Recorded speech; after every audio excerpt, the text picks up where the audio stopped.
Good evening, everybody.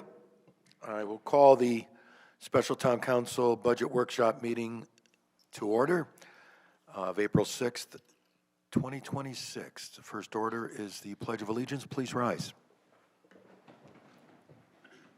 I pledge allegiance to the flag of the United States of America and to the republic for which it stands, one nation, under God, indivisible, with liberty and justice for all.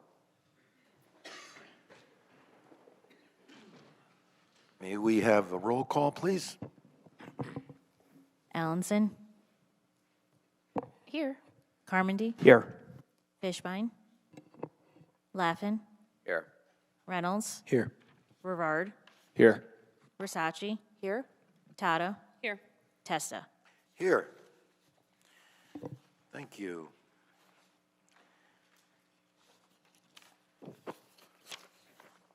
I will briefly share something that I shared with all the department heads. A little bit different than what we've done in the past, not much, but rather than have everybody submit questions ahead of time or have people let us know that they may not have had any questions, I thought it was helpful and important that every department still be here and see us. And I asked everybody to come up when it's their turn and just give a brief explanation, a brief overview. It's not a big report, just a quick departmental overview. Let us know in the public basically what it is you do, your department, a review of any personnel, operating expenses, and capital needs that might be worth discussing, a year-to-date performance versus your budget, any future plans or projects we may anticipate beyond this budget year, if any. So just trying to get a little bit more familiar with the planning within the department and just focusing on what's applicable to your operation. Very brief, and then if there are any questions, of course, counselors will question you, and if not, you'd be free to go. So without any further ado, we will start with the Board of Assessment Appeals, and they're on page 19 of the budget. Anything? I'll take that one. This budget's pretty much static. The three people get a $2,000 stipend. There's money in there for office expenses and continuing education if they want it. Okay. Any questions? Yes, Councilor Tata. Thank you, Mr. Chairman. Two questions. The expended for the fiscal year ended 6/30/25, was that higher because there are more appeals due to the reval year? Correct. We add more money in the years when there's a reval because it's more work. Okay, thank you. And then I have a question on the stipends. So I think I brought this up last year too, but I was just curious as to why this commission receives stipends or how that came to be, because they meet far less frequently than, you know, some of our other commissions, for example, ZBA or P&Z or even Board of Ed, who meet much more. And I was just wondering how it came to be that they receive stipends when some of the others don't. I don't know who to address that question to. Okay, is that something we can get an answer to? Because I believe I asked it last year also, and I'm just wondering what the history of that is, how that came to be. I guess, yeah, we'll look into it. Thank you, I appreciate it. That's all I have. Thank you, Mr. Chairman. Okay, thank you. Move on to the Board of Ethics. Page 25.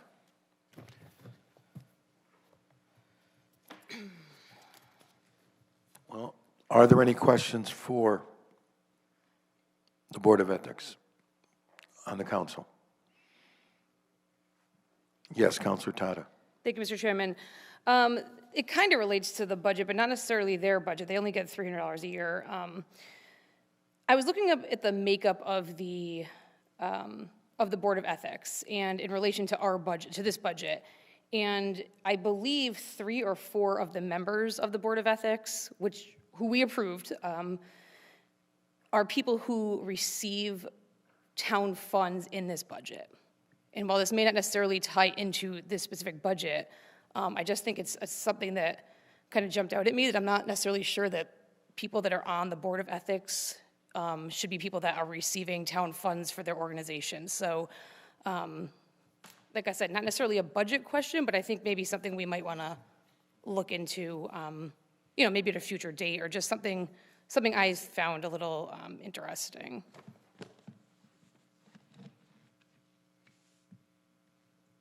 That is certainly something we could talk about. Okay, thank you. Thank you, Mr. Chairman.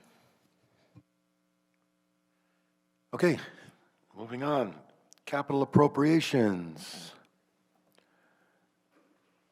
So that's going to be the last page in your book. Yep. So this is the appropriations reserve in force. So this pays DUDs. If someone has capital that they haven't spent in this year, rather than it lapse at the end of the year, they're asking for more time. One of the things, and the big item in there that's mine is, revaluation happens every 5 years. It's a pretty big number, so we budget 120,000 a year, carry it forward so that when the time comes, we have the money available. Mm-hmm. And the rest of it is, I sent it out to the departments. That's what they asked to be carried forward. This page is the maximum that they can carry forward. If they spend any of this money through June 30th, we go through and make sure that, it doesn't get put into the budget next year. Only what hasn't been spent gets put in.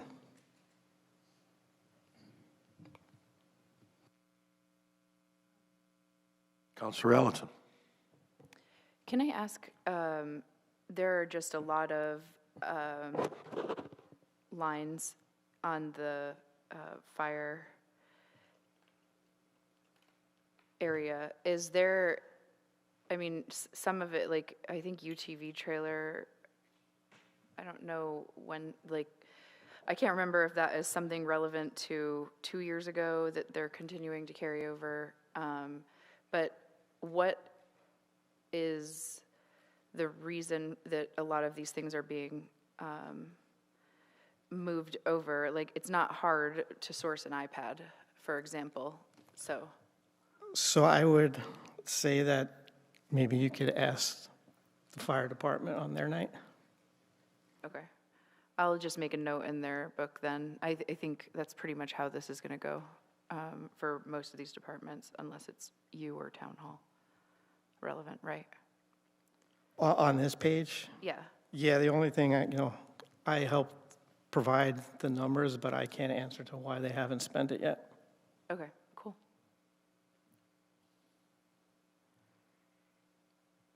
Councilor Rivard. More of a, just maybe my own learning, but process question. What's the, what do we use for rule of thumb when determining, capital expense versus, say, something that might be bonded? Do we use a, particular financial threshold? Is it durability of goods? What's our method that we use? For, we normally, you got to match the bonding with the useful life of the assets. So major construction projects is what we usually bond. The threshold in this budget for items in an individual department's budget, it was 1,000. So anything over $1,000 with a certain level of useful life. I guess I'm still not. So if it's a physical asset or a one-time purchase over that threshold would go into capital. And it gets to a bonding level if it's a durability of a certain number of years, or? So it wouldn't get into this budget at a bonding level. Anything that's going to be bonded is a separate bond ordinance or project. Understand. I'm trying to understand what the threshold to, for something to come to bonding is. And maybe we don't have a rule of thumb that we're using. Maybe it's something we need to establish, but okay. All right, understood. My only other question is, I know you directed us to page 89, and and maybe I was looking at 8035 capital and non-recurring. What am I missing? Because I was looking at the, $1,000,007. That will be on Thursday, April 16th. Okay, got it. So that's rolling in everything that's a capital expense inclusive of these items. No, these are general fund items. Okay, okay, Cap and non-recurring fund is a separate fund. okay.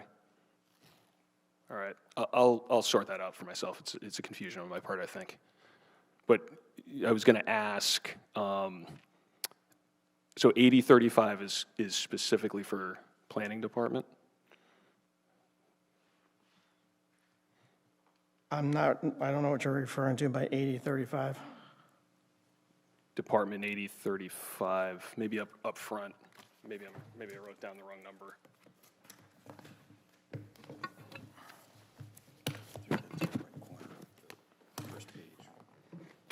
I'll pull the page. Yeah, page 2.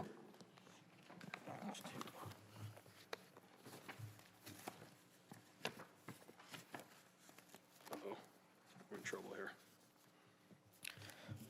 So that is the money that the electric division provides to us. Okay, And then that money in turn gets appropriated to be transferred into the cap and non fund, right. which is the 6-year capital plan you were referring to. Got it. Okay. And that's kind of a nuance with our budget here, because I think we lay in a certain amount of money from that gets transferred in for capital projects within the town. Okay, understood. And it looks like it's a significant number, but I think it ties back to some of the other projects in some of the other departments, I'm guessing. That's how we're paying for some of the other projects. That's how you'd be paying for the projects that are in that 6-year capital plan. Yeah, got it. Okay, all right. Thank you for the clarification. Okay, let's move on. Finance Department, and we'll start with debt service.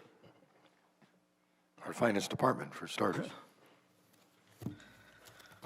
All right, so Page 20.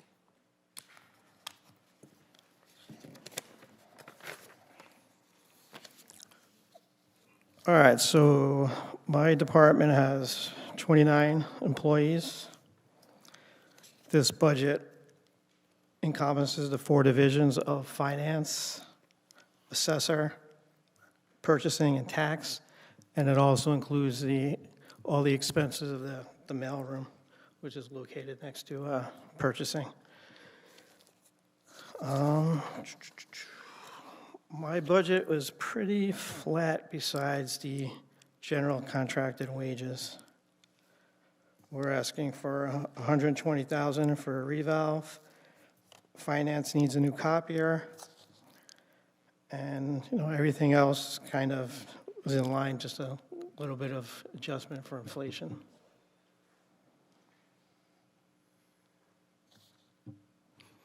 If anyone has any questions. Questions on the overall? Yes, Counselor Allenson? I see that you're going from 28 full-time and 1 part-time to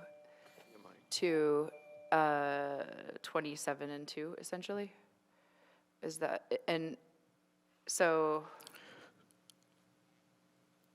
So I had a retirement in the finance division Okay. that we have been evaluating, and we're putting in some part-time hours because I don't think we're going to need to fill that position. Okay, that's fantastic. I just wanted to make sure that it's, we weren't cutting a full-time position. No, it was a retirement that we've been evaluating, and we decided not to fill. Appreciate that, thank you.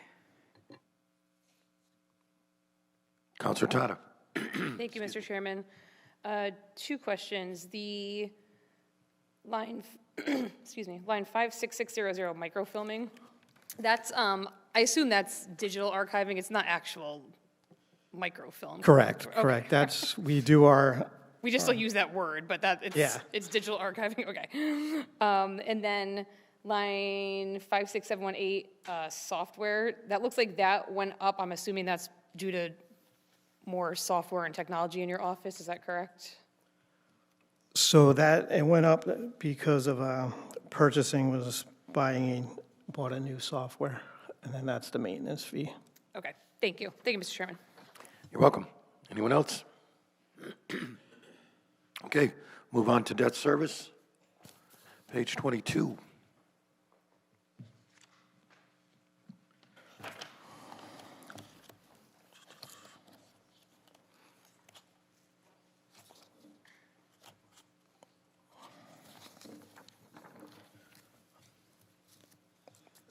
So this is the required payments on our bonds, principal, and interest. They gave the backup that shows where those numbers are coming from. So this year, we're required to pay back $4,510,000 in principal, and then $2,252,593 in interest. And then that new debt financing line is used for, if we bond this year and I need money, that's where I can transfer it from. And we can also, if there's a small little project that, or one of these bonded projects, needs money and we don't want to bond anymore, I can use that money to finish up that project.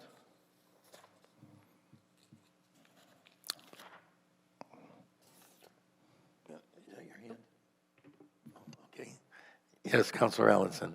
I don't have a question so much as kind of a comment, or maybe it is a question, but I might have to wait for Board of Ed. I see that there's a 2015 REF, I'm not sure what that is, but 2007 and 2008 11 school renovation. What was that project? So that project is 20 years ago. I think that's the last of the payment, and it goes away. Well, that- no, I'm aware as Yeah. we are endeavoring to start another one. So I'm just wondering, So back then, they renovated all 11 schools. okay, It was a district-wide renovation. was that Did a to lot of- make it, They did a lot of work on they did a lot of work on the middle schools. Oh, okay, I was gonna say, is that the High one school. to make it like the K2, 3 to 5 situation? No, okay, No, before that. all right. And then the library, I'm assuming it just refers to the public library? Yes. I'm just thinking from a bonding perspective, it's definitely an interesting factor to see, as we wrap up two series of projects, we're kind of heading into a similar situation. So that's all. All right, thank you. Counselor Tata. Thank you, Mr. Chairman. Yeah, in regards to that, I had highlighted a bunch of these too. I know we were talking at the last meeting with, we were talking about the audit, and we were talking about bonding versus not bonding and debt, and I think these pages here are always kind of eye-opening every year. But I noticed too, so out of the 16 major projects that we owe money on, 9 of them are Board of Ed.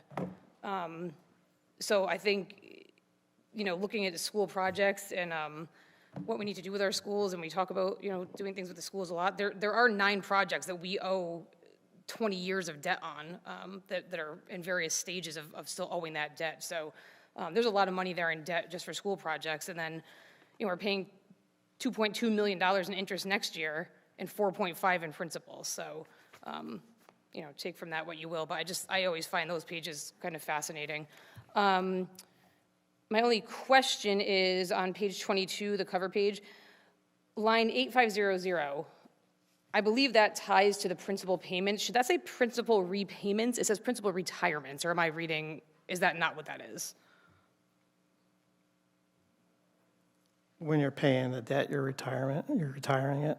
So, Retiring the debt is what it's referring to. Yeah. But it is the principal that repayment. is correct. That's, Okay, that's got what it. we're paid each year in principal. So that ties directly to that next page. The 4.5. Yes, it does. Yeah, okay, perfect. That's it. Thank you, Mr. Chairman. Yes, Counselor Allenson. I just would like to also reflect on the Board of Ed being such a large percentage of this. I would say that from a constituency perspective and a direct use perspective, it is literally the only service that people are using 7 hours plus a day for 18 years, or 13 years if you want kindergarten through 12. So, I mean, I can understand the need, and we can't just put everybody in one building. I definitely also think that this kind of highlights the need to get to a point where we are renovating to a point where we're not, just throwing money to fix a problem that has been reoccurring over the years. I mean, I'm not saying that any of these are like Band-Aid fixes, because they certainly aren't, but it does appear that we're getting our money's worth out of the projects, especially as we retire the projects from 2007 and 2008. And then the school roof project is really like the next major one that I see. So I would just comment that, we talk a lot about Board of Ed and the fact that Board of Ed is such a large portion of the budget, but it is also the most used portion of the budget by the most continuous constituency. And they don't have really a choice. You either homeschool or you send your kids to public school or private, whatever. But that's just the way it is.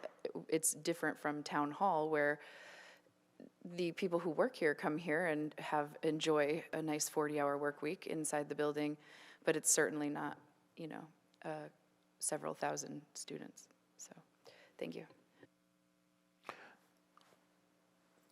Counselor Reynolds.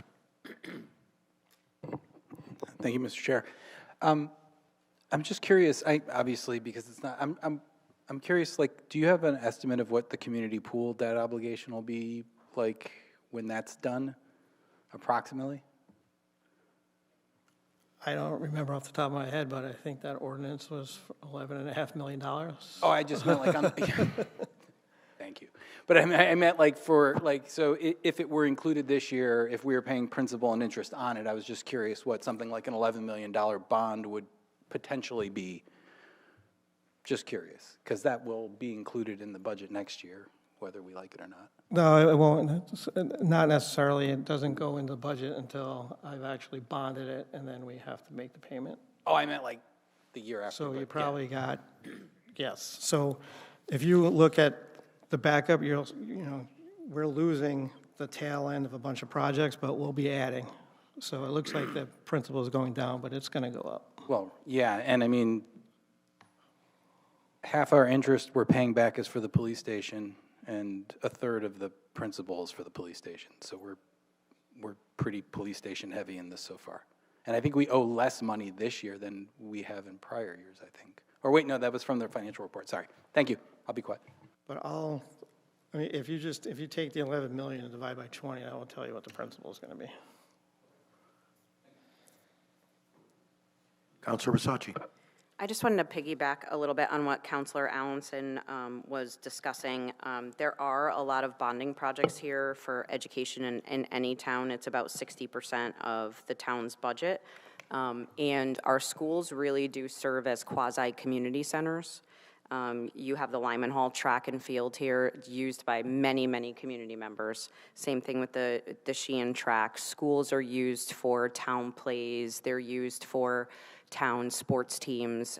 So when we talk about our schools and the facilities, we are not, it isn't just even 7 hours a day, it's longer because they are community centers. And so when we are talking about making improvements to schools, those are actually different community centers in different neighborhoods throughout our town that are utilized for many purposes. So I just wanted to piggyback a little bit on that, because I agree with Councilor Aldenson, but I think it even goes farther than that. Thank you. Okay. We'll move on to the contingency. That account, page 64 in the budget book.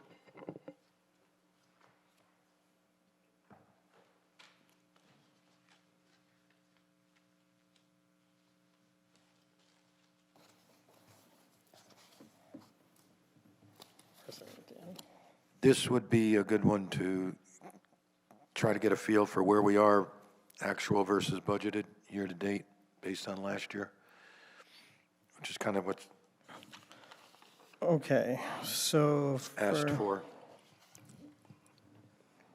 For the contingency, we're asking for 400,000 for general and 200,000 for contractual wages. There's only one contract that's out, and that would be the managers for a half year. For up to date, and, you know, contingency gets transferred out. It doesn't get spent out of contingency. We still have the 300,000, but a lot of that's going to be, you're going to see that coming to the council soon for the contracted retro wages that were just paid. And I think for general purpose, we might be down to about 50,000. I'm sorry, I didn't run that report, so I don't know the exact number, but I think it's okay. about 50,000. So again, the increase from last year is primarily due to the anticipated settlement of a contract, correct? So the 200,000 that we're asking for accrued expenses, that's the settlement. We're, you know, putting money aside for the settlement of that contract. And then why would the, you may have said this, why would the general purposes The general purposes. line be increased, doubled? Because that's where, for a $200 million budget, that's where we need to be. That's actually low, but Okay. but I figured we would at least bring it back to there. That line item, we had a bad winter. We haven't had one in a long time. You know, baked in there is, if there's a bad winter, Public Works needs more money for overtime, they need more money for salt and stuff. That makes that up, and things pop up. You know, we can't, as good as the department heads are, we can't predict everything that's gonna happen. So if something breaks or something happens, the only place that we can get money from before April 1st is contingency. We can't take it from another department. So, you know, this number is, you know, we need something there. Right. I'm just looking at, you know, through the end of January, you're about 120. I do know that there was a lot in February that I would assume is going to require something. So There's a big one just seeing the coming. jump to 400 was worthy of hearing about. Well, that's not, you know, that 200 was what we were given. That's not what we asked for the year before. Well, that is true. Yeah. Yes, yeah, you're right. That's true. You asked for more and we cut it down. Okay. Anyone else? Yes, Councilor Tata. Thank you, Mr. Chairman. So the two columns that are blank, so the fiscal year ended 2025 expended, and then through this is expended. Do you have those numbers? So we can't, you don't, those are expended line items. You can't spend out of contingency. We transfer out of contingency to the department that needs the money, and then it gets spent there. But do you know what the numbers were? What like the amount that was? I'm trying to remember what we budgeted, because I know that was one of the budget motions, and I think it was reduced. I'm just looking for what the number was this year that got transferred out. Like, what was the contingency line before it was transferred out? I don't have that right now. Okay, I think that's really important for us to have as far as comparison's sake. And also where, when it was transferred out, where was it transferred out to? Is that something we can get? Yes. Okay, that would be helpful. Just for comparison's sake, because I know we did change it last year.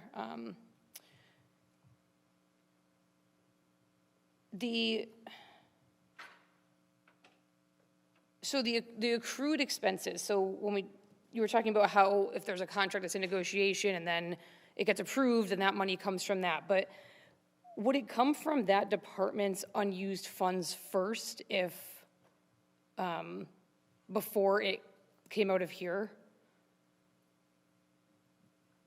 If they had funds available, yes. Okay, that's probably gonna come up with another department, because there was a department that I heard last year that happened with theirs, so, so if they have funds available, it's gonna come out of their wages line first, and then then you would dip into this if they didn't have anything left. Correct, because we wouldn't want to put money into the department's budget, and then at the end of the year, they go, oh, I have this money, and then they come to you guys and say, I want to transfer it to buy a truck, whatever. That's not what the money was for. Yeah, that makes sense, okay.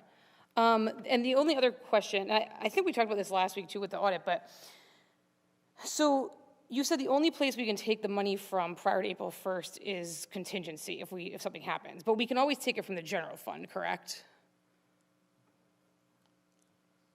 You can, but it's, proper budgeting is to take into account what you're going to need. So to not anticipate any changes, every town has contingency. Sure. Yeah, I'm just thinking, God forbid there was, what if we went over this? What if there was, a storm, like a really, really bad winter, or there was a bad winter and a hurricane, and then it's not that we're not going to pay our bills. I mean, because we have our general fund, we can dip into that if we had to. I understand the rationale behind the contingency fund, but. Correct. Okay. All right, thank you. Thank you, Mr. Chairman. You're welcome. Anyone else? Yes, Councilor Rivard? You probably get sick of me because I'll ask process questions, but what is our philosophy on contingency? Meaning, you made a statement that we're really low, versus say other towns. What do other towns typically carry for contingency percent? I mean, we're less. I did a quick calc, and it's 0.002%. Now, Councilor Tata was like, "Hey, we've got this general fund." It feels like we're dancing between those pots of money. What's an appropriate balance?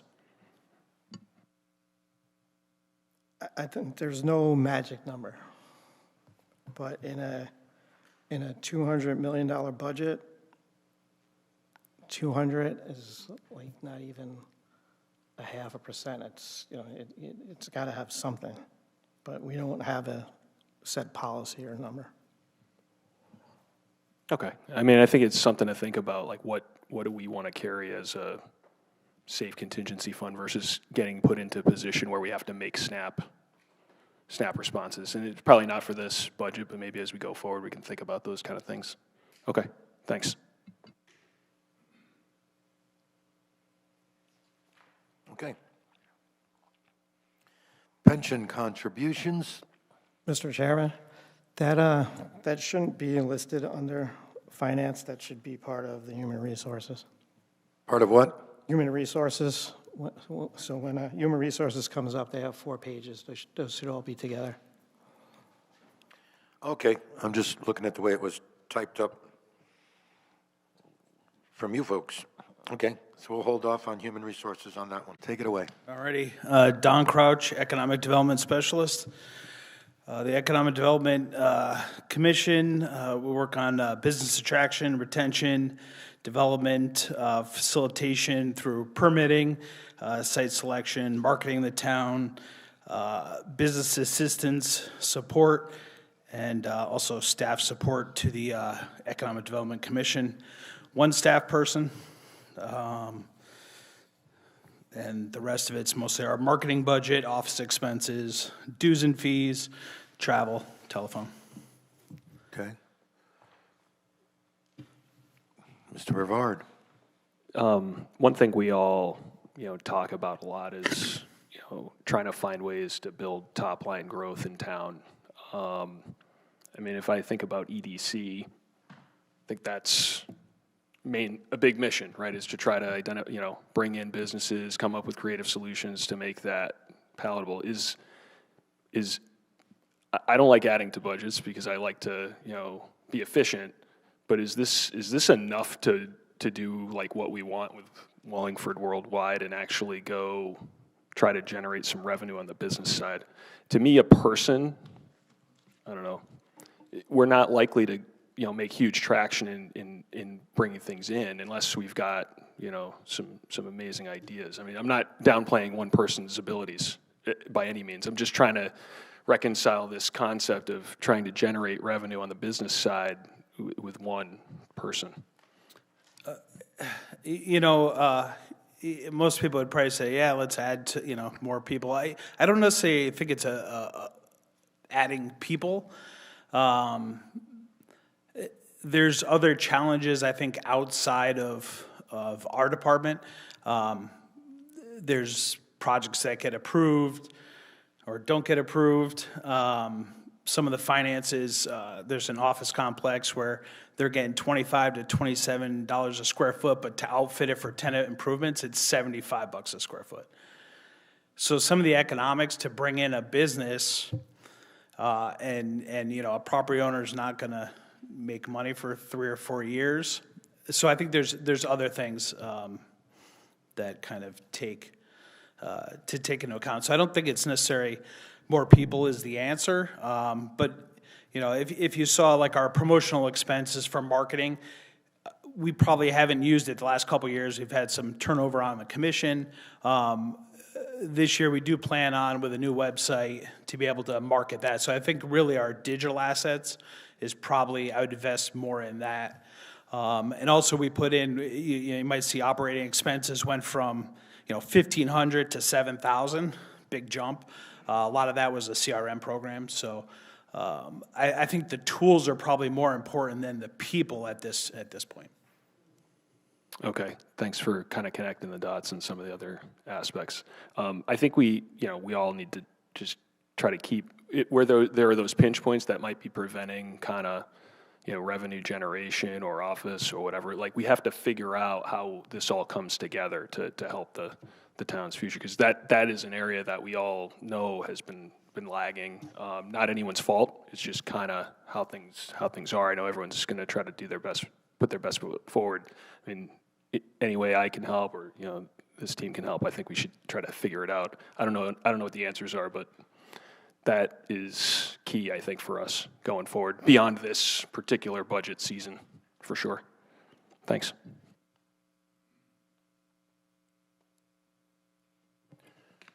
I have a question. I notice you have a nominal transportation reimbursement line. Do you go to, let's call them trade shows? And here's what let me tell you where it's coming from. Sure. I've thought about this for a long time. Where we are, we have New York, we have Boston. And I know in my past lives, I used to attend a lot of trade shows, industry-specific type trade shows.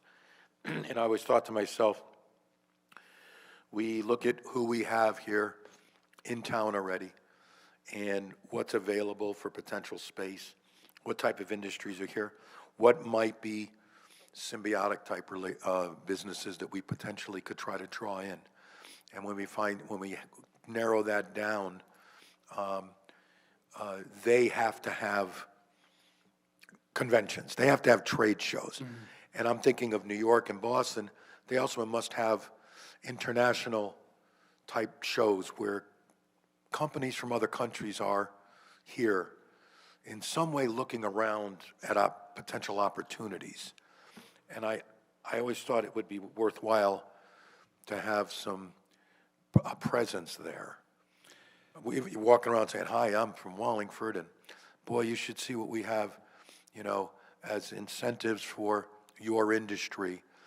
Because if you're looking to locate something in the United States for example. And I'm just wondering if you've ever thought of doing that, and if so, have you not, because the funding is not there for you to be able to do that? Yeah, so I would say the current one, the transportation, that's really just gas and mileage. Right. Most of our travel, I would say, in-state, the CCM convention, the ICSC, which is mostly retail. I would say most of it's been in-state travel. Outside of the state, we haven't really focused on that. I think that, Advanced CT on the state level, they do a lot of that. They do the Paris Air Show. They do a lot of the big events. It's not necessarily promoting Wallingford, but I think it's also, to outspend some of those companies.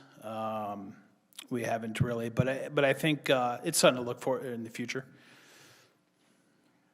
I think we have to get our marketing and like our digital assets, everything kind of branded appropriately before we probably start really pitching the town. Well, I'd like to see you doing stuff like that sooner than later. The Paris Air Show, you could put me No, down. I don't want to see you going to the Paris Air Show, but you know what I'm talking about. I mean, it's competitive. It is. Competitive for anything else. Yep. And if you're not there making the pitch, we could be missing out on opportunities. And if that means we need to have $5,000 or $10,000 in our budget, your budget, so you can go to New York and try to generate something, or go to Boston or Philly or wherever it is to get to these places and meet businesses that you would never have a chance of attracting. I think there's a lot to be said for that type of aggressive sales. Okay, thank you. Anyone else? Yes, Councilor Versace.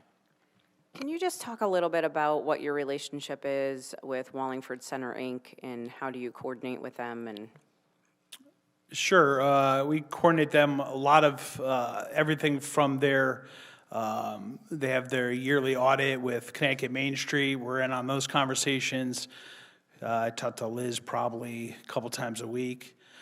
Some of their board members are also on the Economic Development Commission. So I think we help on the big picture strategy and help with that. But the nuts and bolts, I would say, in the town center is definitely Wallingford Center, Inc. I know they've expanded more outside of just Celebrate Wallingford and special events to really going through, meeting with landlords, property owners. The town planner and I just met with Liz and her subcommittee on facades. So they invited us in to give our expertise on, our thoughts on not just signage, but how could the property owners expand in the rear part of their building. So a lot of it is just us providing expertise.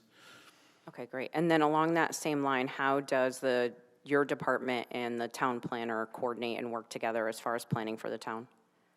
I'd say that's probably the one department we talk to probably a couple times a day. Kevin Pagini and myself, like today we had 3 meetings and I had 3 meetings, 2 of them were with him. And one was with a current business in town looking to expand, and another one was a brand new business. So we're in it from concept level all the way through helping to guide through even regulation changes and site plan approvals. Okay, great. Would you say you had a guiding document that you are all using, saying, okay, this is what we want Wallingford to look like in 20 years? Is that the POCD? Is there something that you're utilizing as sort of a strategic planning document for the town? Yeah, I would say the POCD is definitely a guiding document. I think the 10-year-old one that we're almost done with, over 80% of it was accomplished. But this new one, we looked at it a little differently. We broke it up into sub areas to really break into land use in particular areas to really see what we can maximize and where population growth is, demographics, kind of analyzing all of that. So it ended up being a good time to go through the POCD because the consultants actually be able to do a lot of that legwork for us. Okay, thank you.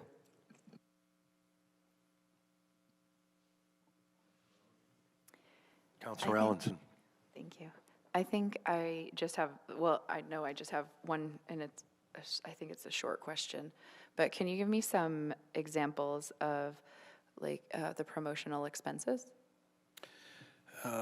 Sure, it could be as basic as print cards.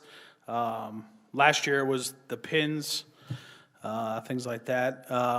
Some of it ends up being sponsorship of events, things with the chamber, some of their shop, dine, local events. Sometimes Wallingford Center Inc. might have a special event that wasn't budgeted for, so sometimes we'll help sponsor that. So right now, I'd say it's been mostly either printed materials, particular items. It's not necessarily pens and pencils. That's been that in past. And I would say it's transitioning more into a digital spend on marketing. Cool. That's actually was going to be my next question. Like how prevalent are we in the digital space? I know I've seen a lot on LinkedIn because I'm forced to be on there. Yeah, I would say not paid ads. A lot of our own content, and some of that was the communication specialist under the mayor's budget. But he sits in our office, so there's a lot of collaboration. A lot of that content really has given us a lot of exposure, whether it's Big Ken's community pool updates, as those have been the kind of the top ones lately. But that's really a lot of our digital has been all kind of self-created. But I'd say we're probably going to move into more of that targeted. Once I feel that the digital assets are there, then I think we could target some of our digital spend that way. And then things to maybe look for in the future. Maybe there is something for a study or some things on, getting us, how do we transition out of some of the office space? What's our next step with some of the farmland, some of the other areas in town in the IX? Maybe there needs to be, I know there was a study done a little over 20 years ago with the IX and how to expand that. So maybe those are some things where I would say money's probably needed. But I would say that's kind of the short answer to that. Cool. I'll talk to the other Allenson about that.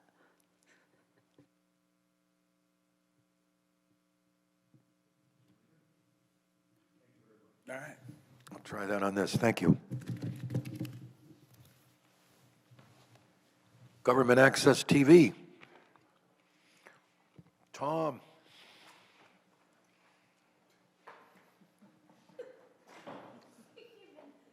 We'll keep this quick, buddy. Don't worry about it.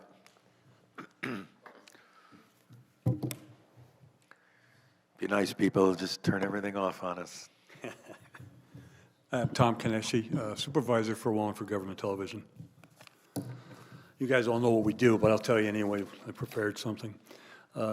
Wallingford Government Television is dedicated to providing transparent and accessible coverage of municipal operations. Our team broadcasts a wide range of public meetings, including yours, on YouTube and previously on a channel. The channel's down right now. We're waiting for new software and hardware to be installed. We do this on a monthly basis generally. Town Council, Planning, Zoning Board of Appeals, wetlands. And we also go out into the field and do videos out in the field, parades, and special events like Wallingford Celebrates. At this time, we have 4 employees, including myself. We're expecting another one soon in the form of a assistant secretary.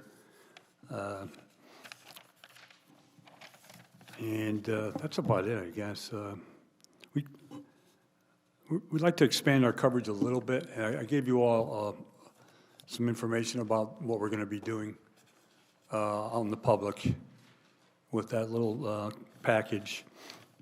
So we don't have to do editing. It cuts down on our editing time. We could do a lot more in the field with that, switching to different cameras, up to 4 cameras if we want. So when we get that, we'll probably be doing a parade with that, starting off with that. And other activities in town we'll probably use it for. Prepared to take any questions if you have any. Terrific. Anyone? Mr. Counselor Laffin. Hi, Tom. Thank you, and to you and your crew for all that you do. Last year, we all took away from you the manager job that was proposed. I was wondering how this year went as far as not having that as initially planned. How did it continue? How do you see it going forward? Because I know it's not in this one either. Are things still okay? That type of thing. Yeah, things are okay. I was kind of expecting that to be in there, but that just because it isn't doesn't mean we're going to have any problems. We're still going to be performing up to our level. We've done a lot more in the last 4 years since COVID ceased. A lot of stuff in the field we've done. We're starting to use the studio a little bit more now. We have Ask the Mayor. We do on a every 3 months or so, quarterly time frame. We do podcasts now too. So we're not slowing down at all. And we're going to be adding a secretary / production assistant. So if anything, it'll get easier for me. I won't have to be there during the day that much. I prefer to do most of the night work like here tonight. During the day is not my thing. I have a grandson. He keeps me busy. So hopefully that'll scale my time back a little bit. Nice. So we can get through is what I'm saying. Thank you. Okay. That's all. Mr. Chairman, if I may, the part-time staff who are running this department at this point, they really deserve a significant amount of praise and credit for the fact that programming has expanded and grown. There is more information being provided to the public than ever, and it's being done professionally and efficiently. We had some concerns about reporting requirements, and the film crew stepped up and made sure that those reporting requirements were taken care of and under the direction of Mr. Caneschi. So I do want to thank them all for the hard work that they do and for the expansion and the greater amount of information that is being provided to the public. Thank you. Yes, thank you, Mayor. Now that he said that, I might as well mention it's Aidan Brady, who's helped out with that, and Ryan Busillo. They were the ones that got that done the last 2 years. So we're back a few years since the manager left. So they got 4 years done last year, and then they did this year's already. So we're up to par on that. Anything else? Counselor Reynolds.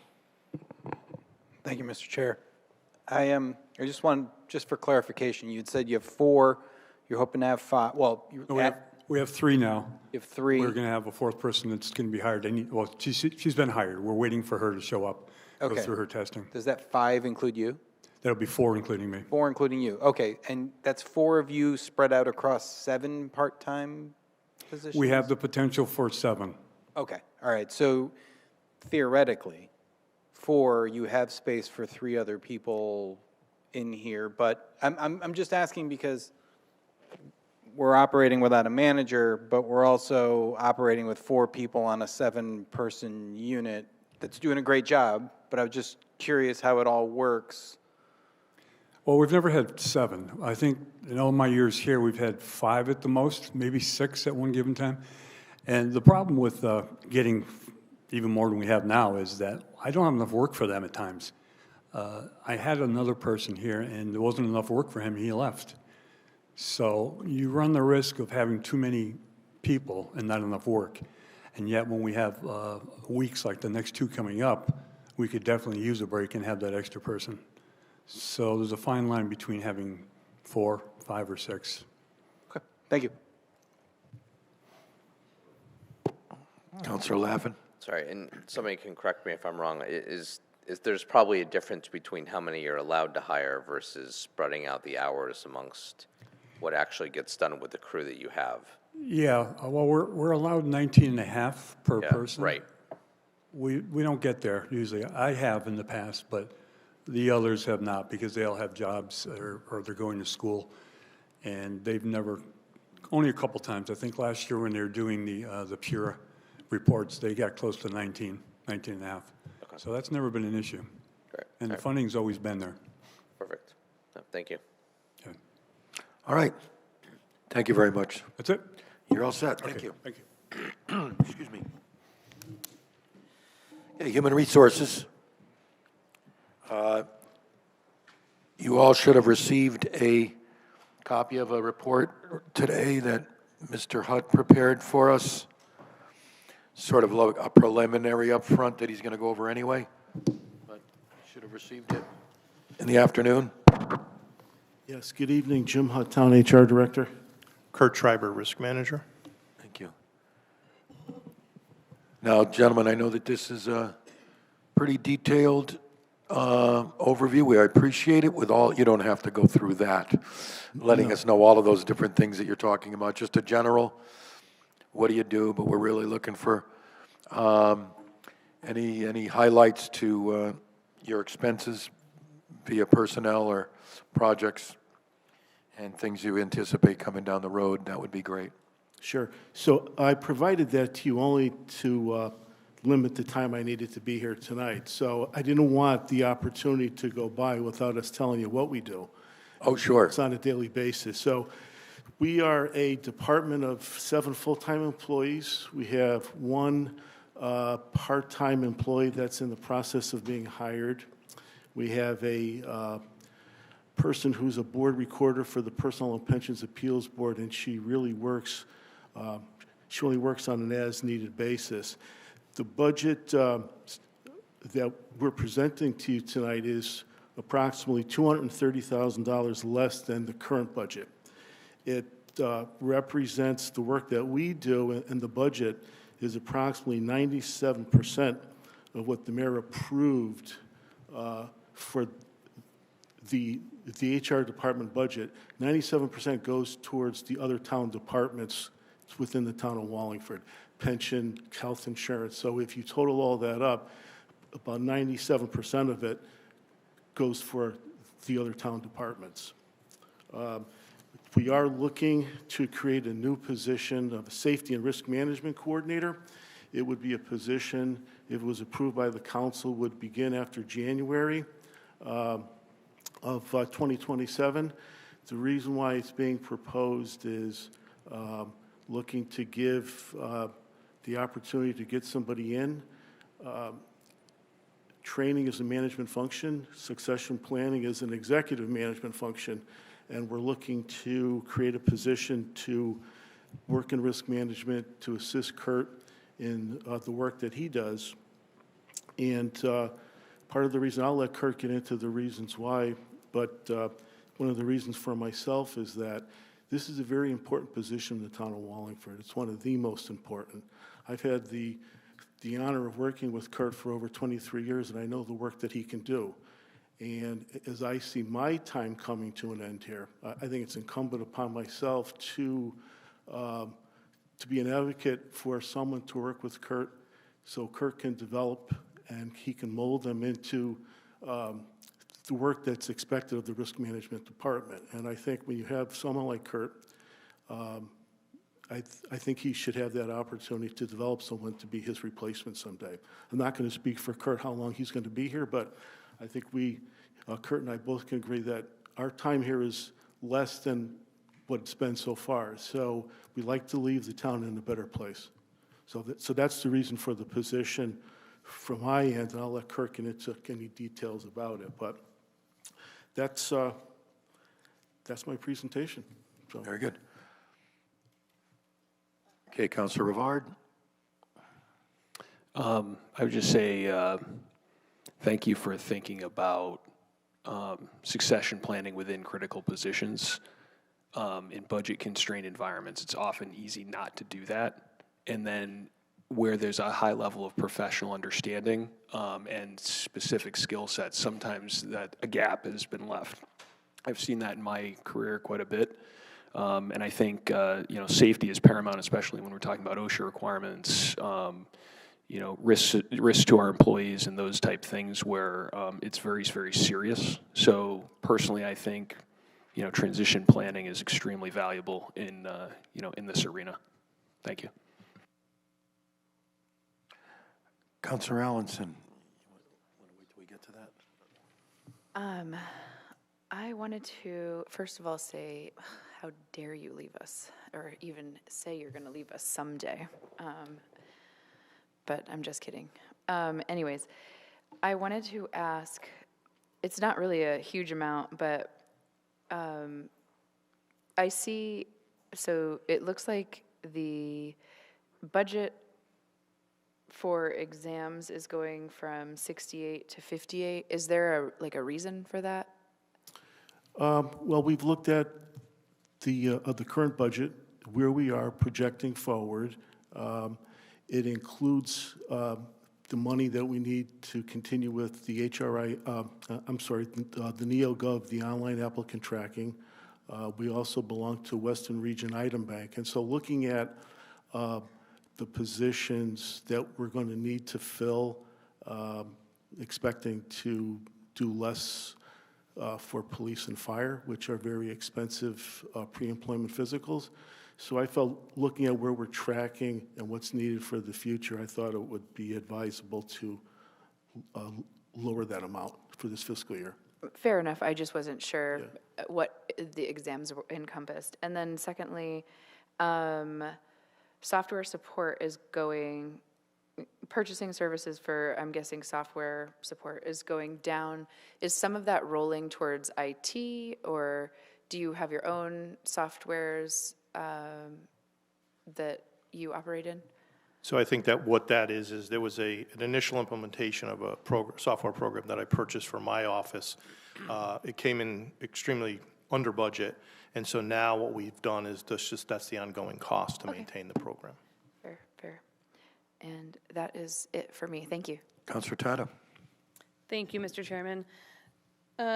One question about the bottom line. I thought you said that your budget was $203,000 less than the current year. Is that correct? So I'm looking at the bottom line here, and it doesn't reflect that. It looks like it's going from $1,000,005 to $1,115,000. No, our current adopted budget is 24,787,867, and what the mayor approved was 24,557,217. What page are we on? I'm not seeing that. Yeah, are you on page? I'm on page 26. I'm looking at the worksheet that I used to, put this together. That a lot of the costs were reduced from the insurance side of the house, and also the town. I don't think this was mentioned, but the town is also lowering its percent of payroll pension contributions from 25.3 to 22.7%. So we're putting less money into the pension fund this year. All right, so the reduction you're talking about does not refer to the information on page 26, correct? No, that's correct. So that's just their grand total for that page. Right. Right. I thought that's what we're on, correct? Well, I was looking at the total budget. well, we're kind of on, yeah. Okay, I thought we were going to do Well, we're that. talking about risk management, and we're going to move to insurance and benefits. Okay, I didn't realize, all right. Yeah, right. That's what I thought. Okay. Yeah, we're going to move into pension, we're going to move into all of those. So really, your department, even though you have a line, you have a budget page called Human Resources and Risk Management, that's really your personnel page. That's correct. And outside expenses, but all the other things that are under your umbrella are different budget lines. Yes. Okay, so we'll probably get to that. Okay, so I'll just, all right, I'm just going to stick to this page then for now, so that number would encompass all of that. So on this current page then, my only other question is, so the number of employees, I think you explained it, but I just want to make sure I'm clear. So it looks like you have currently one seasonal. That's going to be eliminated, but then you're going to end up having an additional part-time. Is that the same person? So that, I believe it is. Okay. The one seasonal person is really the PPAB, the recorder for that board. Okay, and then that's going to become part-time as opposed to seasonal? But the hours aren't going to change. We're only going to need that Okay, it's just a position on an as-needed reclassification. basis, Okay. yeah. And then the one additional supervisory one you spoke about. So my only question about that one is that, is there a way, it sounds like basically we're creating that position for succession planning, but is there a way to, that's an existing employee, or we're going to hire a completely new person to fill that? No, we would hire somebody new for that position. Okay, so I would just be, I don't want to create a position just basically to train somebody to become the director, because then that assistant director, that'll never go away, right? So basically, usually, once we create a position, we don't really take away positions. That would not be just to train, okay? What this position would be is to work with the current risk manager to develop the skills necessary to eventually someday, possibly assuming that role. And so you're going to need time in the position. One of the things that I think is important is that what an experienced person such as Kurt brings to a job in terms of developing an employee is that they can teach them the work that gets done that accomplishes what needs to get done. And what I mean by that is everything, you may read something in a textbook, it's not going to tell you how to get things done. It's working with people who are experienced. Kurt knows the ins and outs of the business. He's won numerous, he's got awards that he's won on a competitive basis. And I just feel that this is the opportunity for us to put forward, the new position in order for the risk management work here in the town of Wallingford that it expects, continues to be done after we're both gone. And I agree with the concept 100%. I'm concerned about creating a six-figure position just to become the director, because then, let's say after a year or 2 years, or however long this person is the assistant, they become the director. Then do we fill the assistant director just because now we just have a position, or do we eliminate that? So that's going to be the decision of the next person that has to make that decision. Yeah, and that's just where I'm struggling with a little bit, because it's a high cost position. It's 119,000 plus benefits. So, I think we just need to all think about is it temporary or permanent. If we needed an assistant right now, that's one thing. But if we only are creating an assistant for succession planning, then I'm not so sure. I'm convinced that we need to spend, that kind of salary. But I guess that's just something I'll have to. Or we'll have to all think about. So if I could. Yeah, please. Part of the role, this is a role that I identified many years back, but due to budget constraints, I didn't bring it forward. The big issue is it's not necessarily an assistant. This is more of a boots-on-the-ground person. This is someone who can do the day-to-day things that I'm not able to dedicate my time to. In overseeing the program that we currently have, it's a full self-insured workers' compensation program that oversees both the town, the board, and the utilities. It's also to oversee the fully funded LAP program, the auto liability and general liability program. The problem is I'm not a high-level sit-behind-the-desk manager. I'm in the weeds doing the work. And so what this position will do will relieve me of that and then allow me to start implementing many programs that I would like to do, but I simply do not have the time to do them because of the nature of the program. The risk management program was born back in 1987, and so I'm only the second person to be in this position. I've been with the town for 25 years. The whole program has evolved. It's not just buying insurance. There's a whole list of things that I do on a daily basis that this position not only will be observing what I'm doing, but also be able to do the things that I'm not physically able to do given the hours in a day that I have and the responsibilities that I have. And so in looking at resiliency and contingency planning and continuity planning, this is something that you take into consideration. Whether or not this position stays on past that, I would hope it would, because it's a good-paying position, but it's also a day-to-day functioning position. It's not someone just sitting behind a desk and overseeing programs. It's someone that, based on the information that I've done, the research I've done with my counterparts throughout the state, this position comes with a return on investment. When you make that investment, I can now take the programs that I'd like to implement, and hopefully by implementing those programs, if they're implemented properly, preventing the accidents or putting in some driver programs or schedule value programs, different things that I've done research on that I believe can bring a bottom line return to the town, is the main reason why I'm looking for this position. It's not just to make my job easier, or it's not just to have someone come in and say, oh, I'm going to be here 5 years and then I'm going to turn the keys over to you.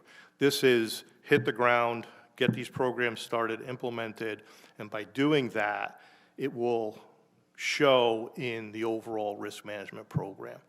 That's the concept behind this particular position. So I certainly feel it's needed because I simply cannot, based on all the information that we have in front of me, utilizing computers now that we're far more computer literate. There's a lot of programs that can get implemented, but it's stuff that sits behind a desk. I need to push that out. I need to get that out to the other divisions and the Board of Education. So that's primarily what this particular position is. All set. Thank you, Mr. Chairman. Thank you. Councilor Versace. Can I just follow up on that real quick? As far as job duties and what it would be as far as the risk management program is, could one of those things be, since this manager would be, it's a manager level position coming in, could they be overseeing town projects? I know we've had a lot of people from the public coming in or conversations that have happened around oversight of projects in town and checking on quality. We hear about the detention courts. We had issues with the Sheehan track. We don't seem to really have a person that is project managing everything. Is that something that, being a part of risk management, that this person could do? Not knowing the skill sets of what some of those projects would entail, it certainly could be someone that can work with a department with these particular projects. Such as myself, there's some projects that I do get intimately involved with. Police station was one of them where I was on that project from the beginning all the way through to the end. Site visits, a number of different things, hosting insurance inspectors to come through while they were inspecting that project as well. So we do some of that, and those are things that I could hand off, and we could be more, like I keep saying, boots on the ground, someone that can do that type of work. I do that, but the consistency for which I can is limiting. Yeah, I would like for that to definitely be kept in mind if this does go through and you're able to hire that position. I think to be able to say to the public, this is a person that can be accountable for projects, I think that would go a really long way. Okay. Thanks. Okay, excuse me, I have one question. On your purchase services for insurance, 56804, you are almost doubling that amount. What is that for? Yes, so we're in the process of, we just replaced the insurance consultant that was working for the town of Wallingford. Using the bid process, we went to the number two bidder for the health and life insurance bid consultant. We're in the process of bringing them on board, and we may have to go out to bid, or we may be able to extend the contract as long as the vendor was to keep their price the same as it is now. So in anticipation of this going out to bid, I was looking to increase that line item in the event that whoever does get the bid for July 2026, whoever provides that service, it's going to be more than $60,000. It's going to be? Well, it's anticipated being more than $60,000. Okay. based upon the prior bids that were received. Right. But does that, I must be missing something. Does that account for going from 60 to 110? Is that a conflict? No, does that account for going from 60 to 110? Are we in the same line? It's 56804, purchase services, insurance. correct. So that would So- be for our insurance consultant. That would be for the insurance consultant for next fiscal year. Right. You anticipate the expense for that to almost double? Yes. Okay. It may be less, but that's what I Right, expect it to be. Okay, very good. I appreciate that. Thank you. Anyone else? Okay, let's move on to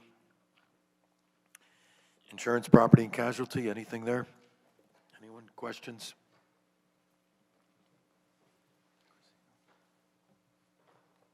Page 29. Christina? I'm sorry, Counselor Tata? It's okay, thank you.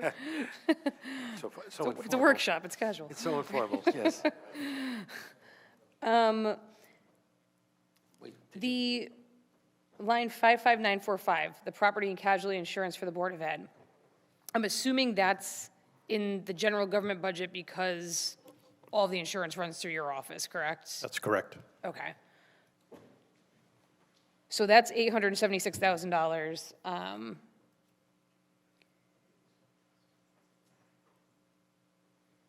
I don't have an issue with it at all.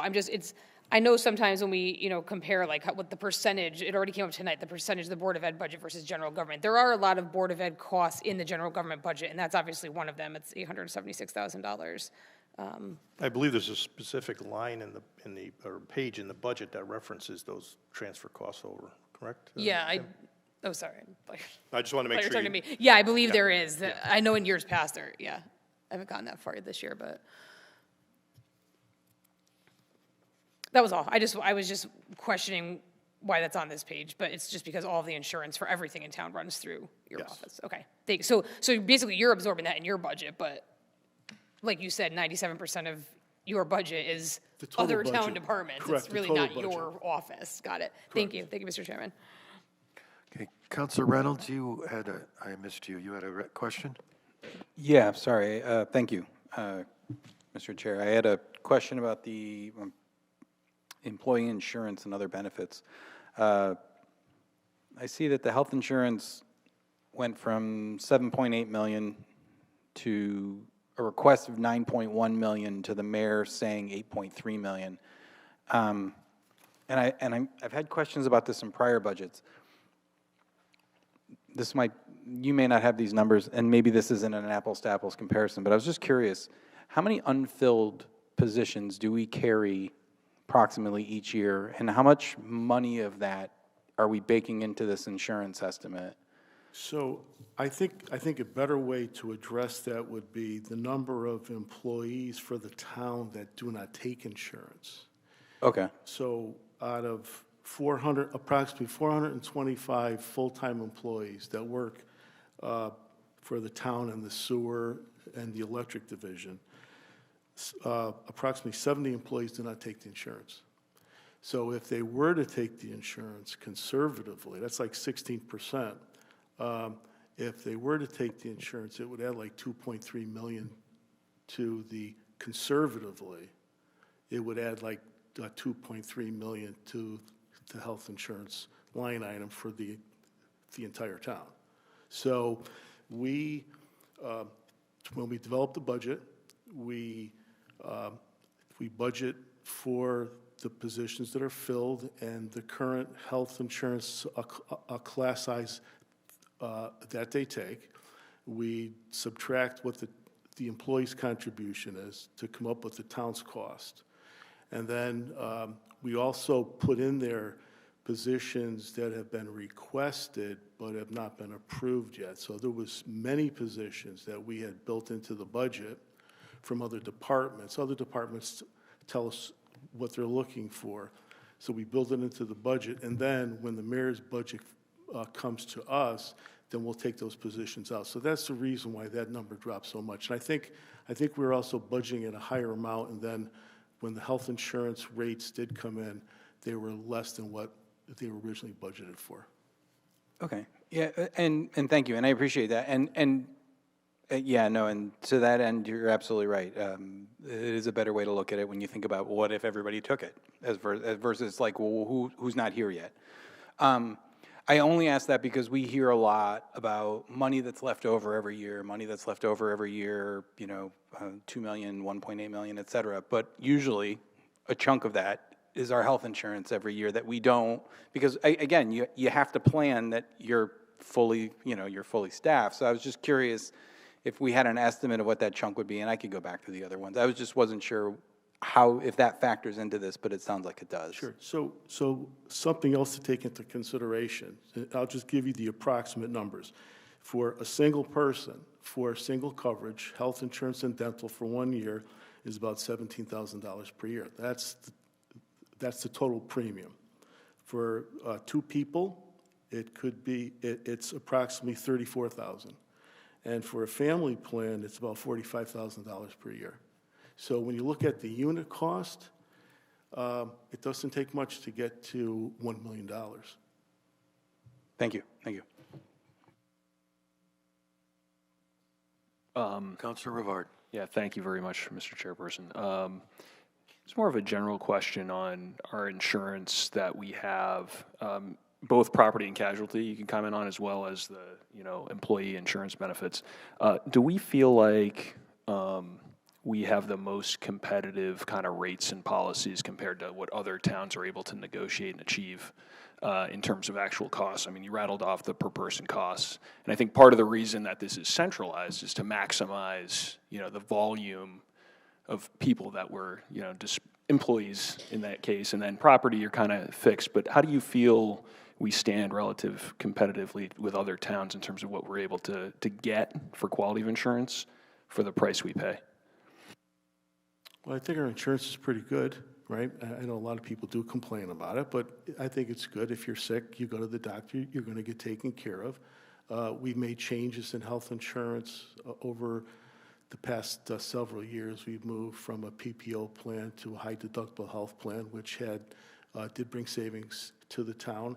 It's all based on claims, right? And so if we have high dollar claimants, we're going to pay more for insurance. And over the years, we've had many high dollar claimants that now there's stop loss, that our exposure, I think, is limited to $250,000, and then the insurance company picks up the rest of that. But that comes back the next year in terms of the stop loss coverage, that premium that you're going to pay for. So I think our insurance is very good from the health insurance side of the house.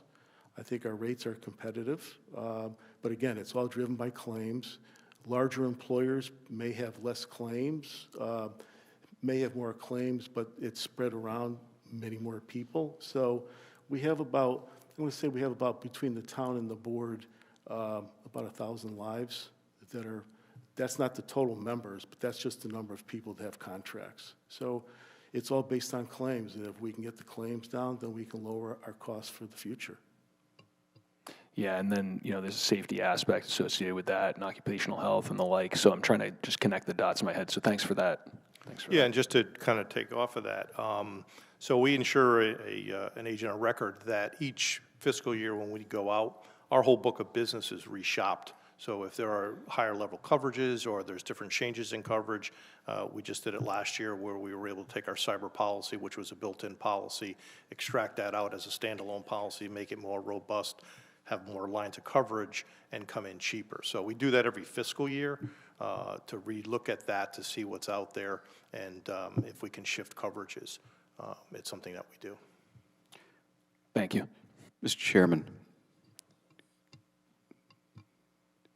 if I may, one of the items that was pointed out was if we have a better claims experience, then we're going to have a better rate requote. And when we started looking at our health insurance renewal coming into this process, we were looking at about a 10% increase.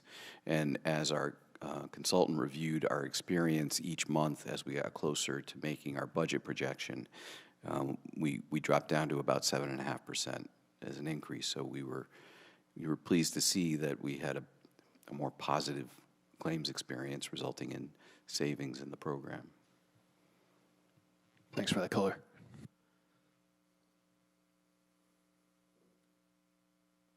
Counselor Tata? Thank you. One more question, just while we're on this page specifically. So this page is for, it says general government employees. So this page does not include Board of Ed, correct? So this would be general government and utilities? I'm looking at page 28, which is the employee insurance and other benefits.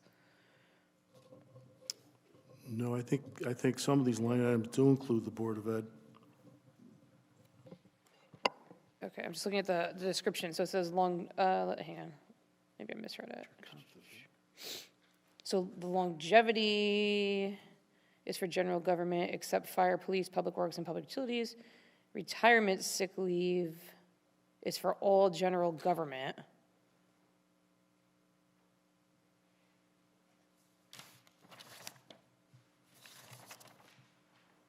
What, Yeah, I'm looking just at trying to page figure out 28? what lines apply to which departments. You're looking at page 28? 28, yes. And what's the account number? Well, I'm basically the whole page. I'm just trying to figure out which line. So, well, let's look at health insurance. So line 55955, is that just general government, or is that Board of Ed also? No, that is just general government, non-utilities. Not utilities? Correct. Okay. So where does the utilities insurance come in? They pay it out of their own budget.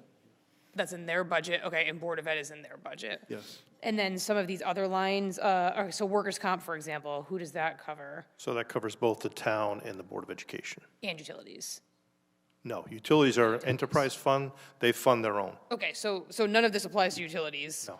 Okay, but all right, so workers' comp is town and Board of Ed. And then, let me just see if any of the other, yeah, those were the, retirement, sick leave, it says at the top. Yeah, those were the big ones. Okay, thank you. Thank you, Mr. Chairman.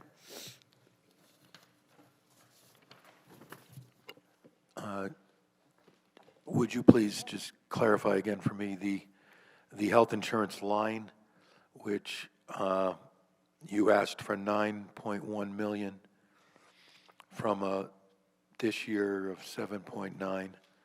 That's quite a jump, and the mayor approved 8.3.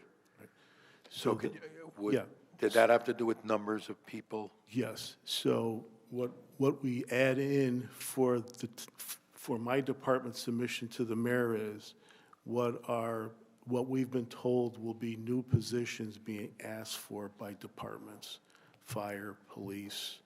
Okay. And then when the mayor's budget comes out, well, just before it comes out, Tim will share with me the personnel detail, what positions will be funded, and those positions that aren't going to be funded, we strip them out. Got it. So it's anticipated that $500,000 roughly is for what will be the approved new positions, pretty much? The 500,000? Well, I'm looking at 7.8 to 8.3, Oh, yes. right? So- And the mayor approved 8.3, that means not all the positions you anticipated, because they were asked for at the time you put your budget together. That's correct. The mayor then went through and did not approve all of those positions. So the two of you made the revision. The mayor approved 8.3. Yes. So it's about 500,000 more than the current year. So is that, how much of that is new people and how much of that is the increase in costs? It would be, I think there was two EMTs, two police, this position for this department. I think that was it. And then, of course, there's the increase in the renewal. Right. Yeah, Okay. So that whole combination is, correct. and as the mayor said, fortunately, that renewal rate is lower than we anticipated. Yes. So that was taken into account with the 8,349,500. Very good, thank you. Anyone else? Okay, let's move back to the pension contributions. Did you have anything you wanted to say about it first, before we go to questions? No, just what I said earlier is that the town's percent of payroll for pension contributions is going down from 25.3% of pay to 22.7%. And you'll see that we're actually asking for less this year than in the current fiscal year. That's contractual? That was due to new No, contracts? That's as a result of the actuarial valuation Okay, that was done. very good. Counselor Carmody? Thank you. Beyond that, I noticed that the length of service awards program for the volunteer firefighters was reduced by about $42,000, if you could explain that. Sure. So when the LoSAP agreement was revised, there was a question in terms of who was covered in that new LoSAP agreement and who was not, what benefit went to which volunteer firefighters. And after we had done the valuation and began to implement it, we found out that it was only for a specific group of individuals who were active volunteers when the LoSAP agreement was approved by the council. I think it was last year or the year before. So if we had to scale that back, it didn't apply to as many people as we originally thought. So that's why the LoSAP contribution's less this year. Okay, and you think this will fully fund what is needed this year? Well, it's not really a pension fund. I don't know. Tim could probably explain a little bit more. It's a part of the consolidated plan. The actuaries provide that number. Okay. Thank you.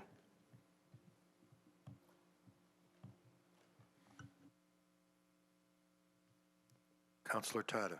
Thank you, Mr. Chairman. This is just more of a comment. So this is just another thing that kind of jumped off the page at me. So just for the benefit of anyone not looking at the book, the pension contributions are a massive part of our budget. So it's $11.3 million this coming year. So again, not making a judgment or anything. I just want to point out, when we have these huge numbers, that is obviously a huge part of our budget every year. Thank you. Okay, it appears we are finished with you. Thank you very much. Thank you both for being here. Thank you. And thank you for that report. That was very helpful. Thank you. Be good something to look back to. Move on to information technology, page 14. Is that you, Mr. Mayor? Well, yes and no. Well, you were sitting up like you were. I mean, yes for tonight, but in terms of the department, no. And we're hoping to make an announcement soon about a replacement for the director. Right. In light of where we were with transitioning from our last director to our search for our new director, this budget just reflects a general increase in the cost of doing business. And continuing with our support for technology for use by town employees.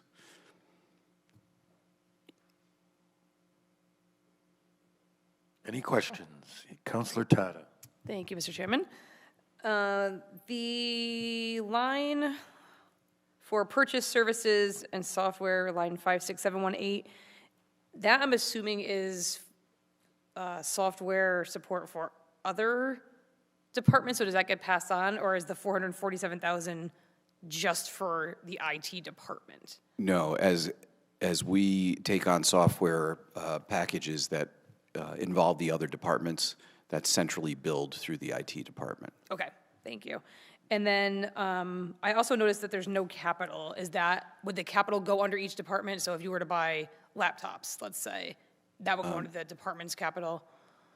That last capital page that we talked about at the beginning of the meeting, there's about 140,000 that's, is it more? 146,000 that we've allocated to continue to replace desktop and laptop machines. Okay. So that for now, we're able to do it that way. So this department, the IT department specifically does not need any capital. Well, there's nothing in the budget, at least anticipated. Right, it's not budgeted for this term because we do think we have other money set aside. We were able to allocate a lot of not locally tax-raised funds to build out the IT department. That's great. Yeah, I was going to say, even infrastructure that you're building. That's good to hear. Thank you. Thank you, Mr. Mayor. Thank you, Mr. Chairman.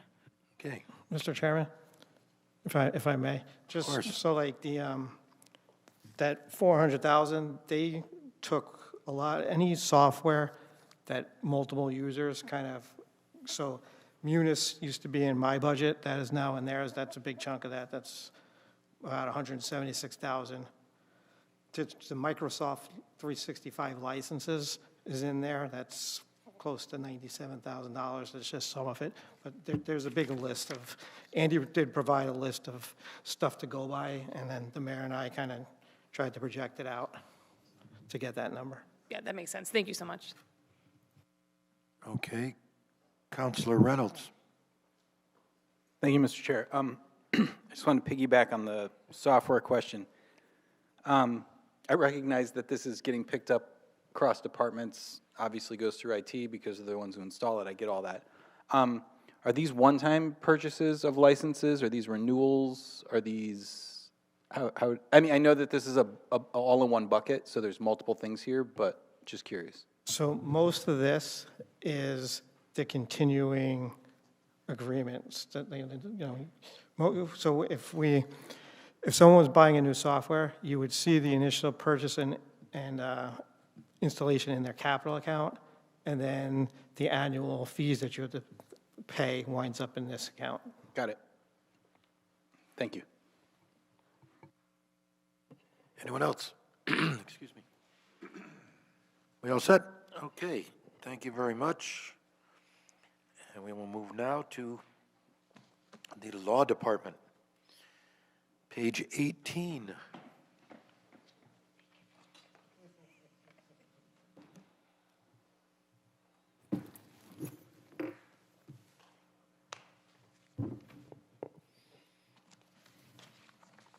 Good evening, Mr. Chairman. Counselor? Jeff Einhorn, Town Attorney. Janice Small, Corporation Counsel. Welcome. So as you know, you've seen us here many times. The Law Department represents the town of Wallingford in contracting, negotiating, and litigating various matters. Any, so no changes in personnel, nothing of that nature to discuss? Any questions for the Law Department?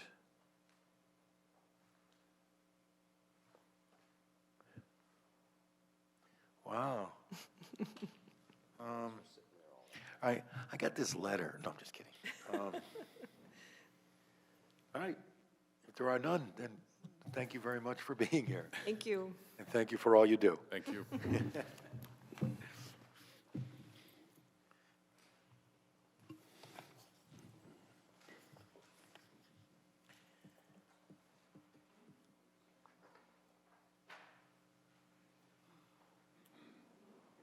Mr. Mayor. Yes. You're up, sir.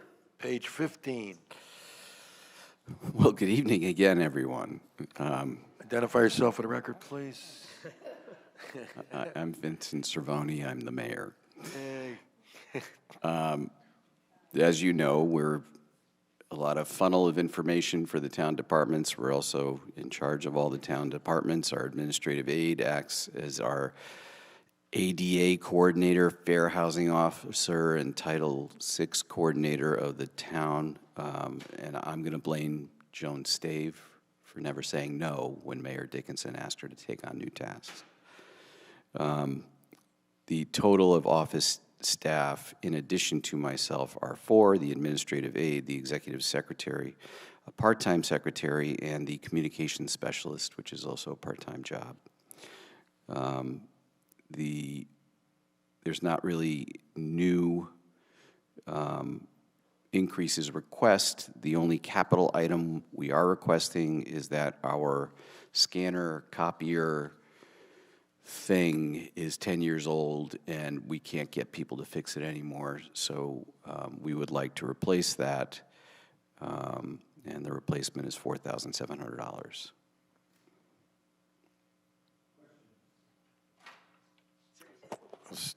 Councilor Allenson.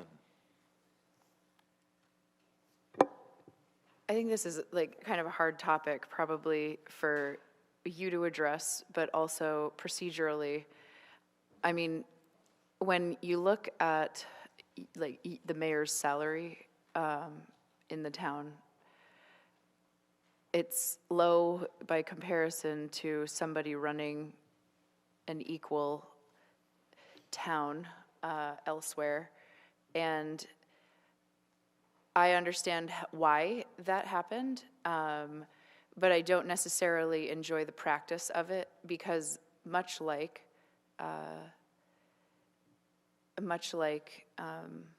people who work in the public sector, I do believe that there should be some sort of a continued retention bonus, and I'm sure that this is an uncomfortable topic to talk about, but I personally would like to see that the position, or the position, the mayor's position is also increased, even though I know we can't make it right.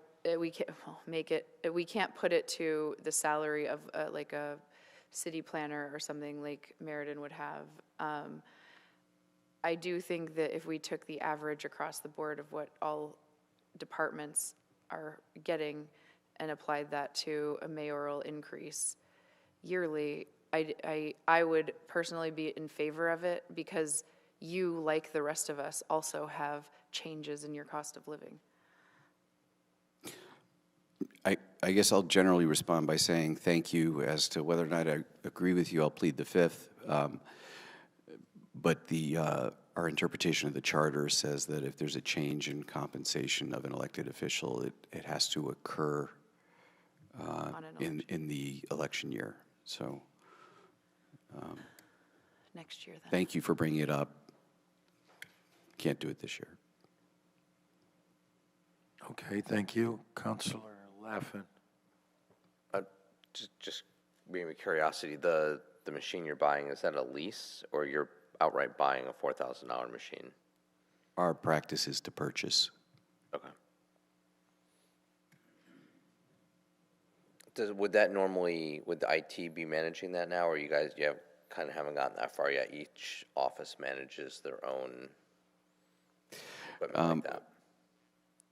I think we'll be exploring opportunities to centralize more of that stuff. I mean, in the mayor's office, that machine actually works for 4 people. But we'll certainly look at that. You know, leases work for government. That's all. I mean, we lease where I am, so that's why it was. Yeah. We have one machine we outright buy, but I'm looking to lease the next time it comes to. Right. Service plans and printer ink, it's all included, whatever. We'll certainly explore it in terms of how our curious, purchasing regulations address leases. Yeah. So. Okay. Thanks. Councilor Tata. Thank you, Mr. Chairman. Couple things. Under the listing of employees, it looks like there's a part-time new position. What position is that? Because I didn't see it tied to the next page with the salaries.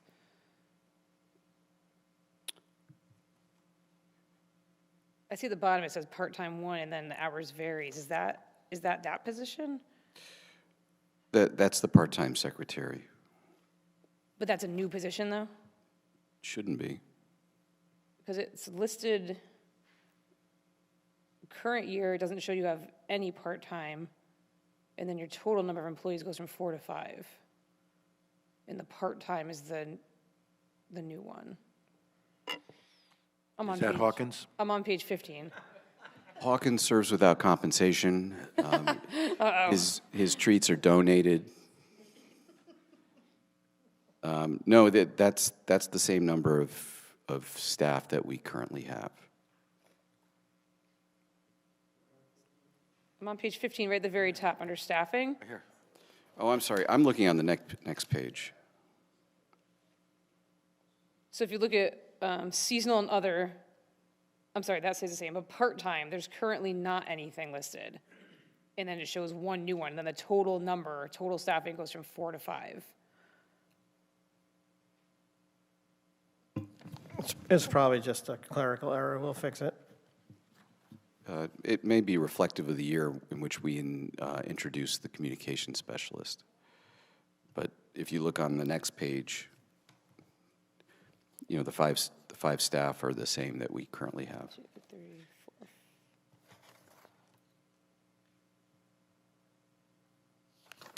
Right, so so the 5 are mayor, administrative aide, executive secretary, communication specialist, and a part-time administrative assistant? Yes. Okay. Because on page 15, it shows 4 people for the past, all the past columns. Well, I'll fix the top of the page. Okay. That's just a typo, it looks I like? think it's probably just a clarifier. Okay, as long as there's not a new position there that I didn't realize, okay.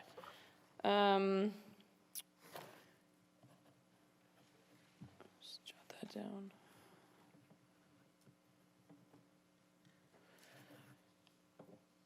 Okay, my other question is purchase services negotiations, line 56712.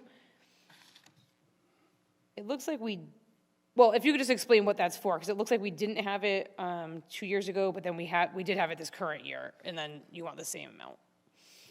It allows us to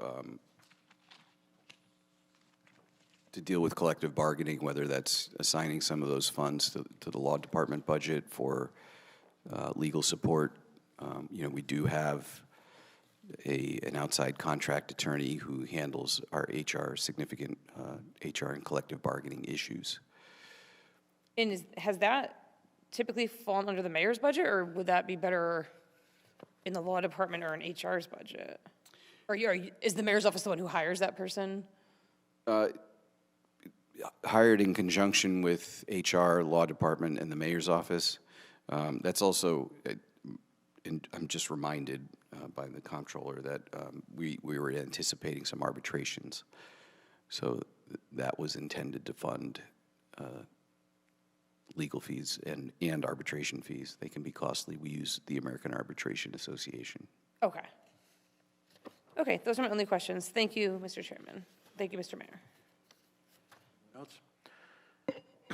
Mr. Mayor, the for clarification purposes only, so there's you, obviously elected and appointed. The management, which position is considered management? The administrative aide is a management level position. Okay. Very good. All right, I would just like to make a comment that the people in your office have been beyond tremendous in helping me move into this role. Just the absolute epitome of professionalism and being helpful, combined with all the help I'm getting from the town clerk's office. They're all just tremendous, and I just wanted to say that. Thank you. I wanted to thank them through you for what they're doing, and it also is it's very reassuring to know that anyone that's doing business with the town and having to work with you through them is dealing with some very professional and pleasant people, and they know what they're doing. So I appreciate that. Thank you. Okay, while you're here, you're not going anywhere. While you are here, let's just let's do probate court. He's been waiting long enough. I'm sorry. Sorry, Judge.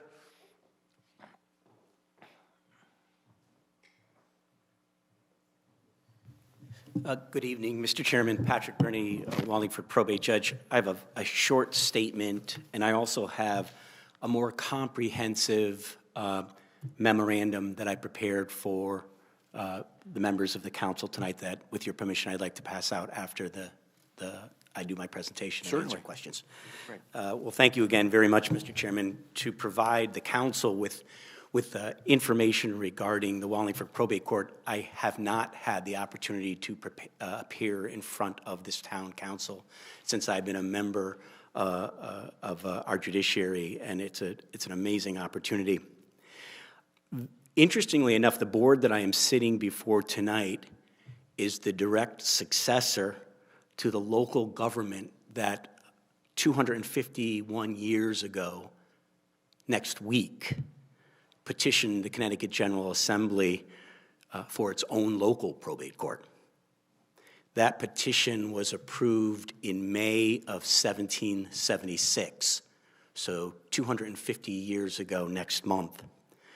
During the same legislative session, when Connecticut was preparing for war and governing itself in a period of enormous uncertainty.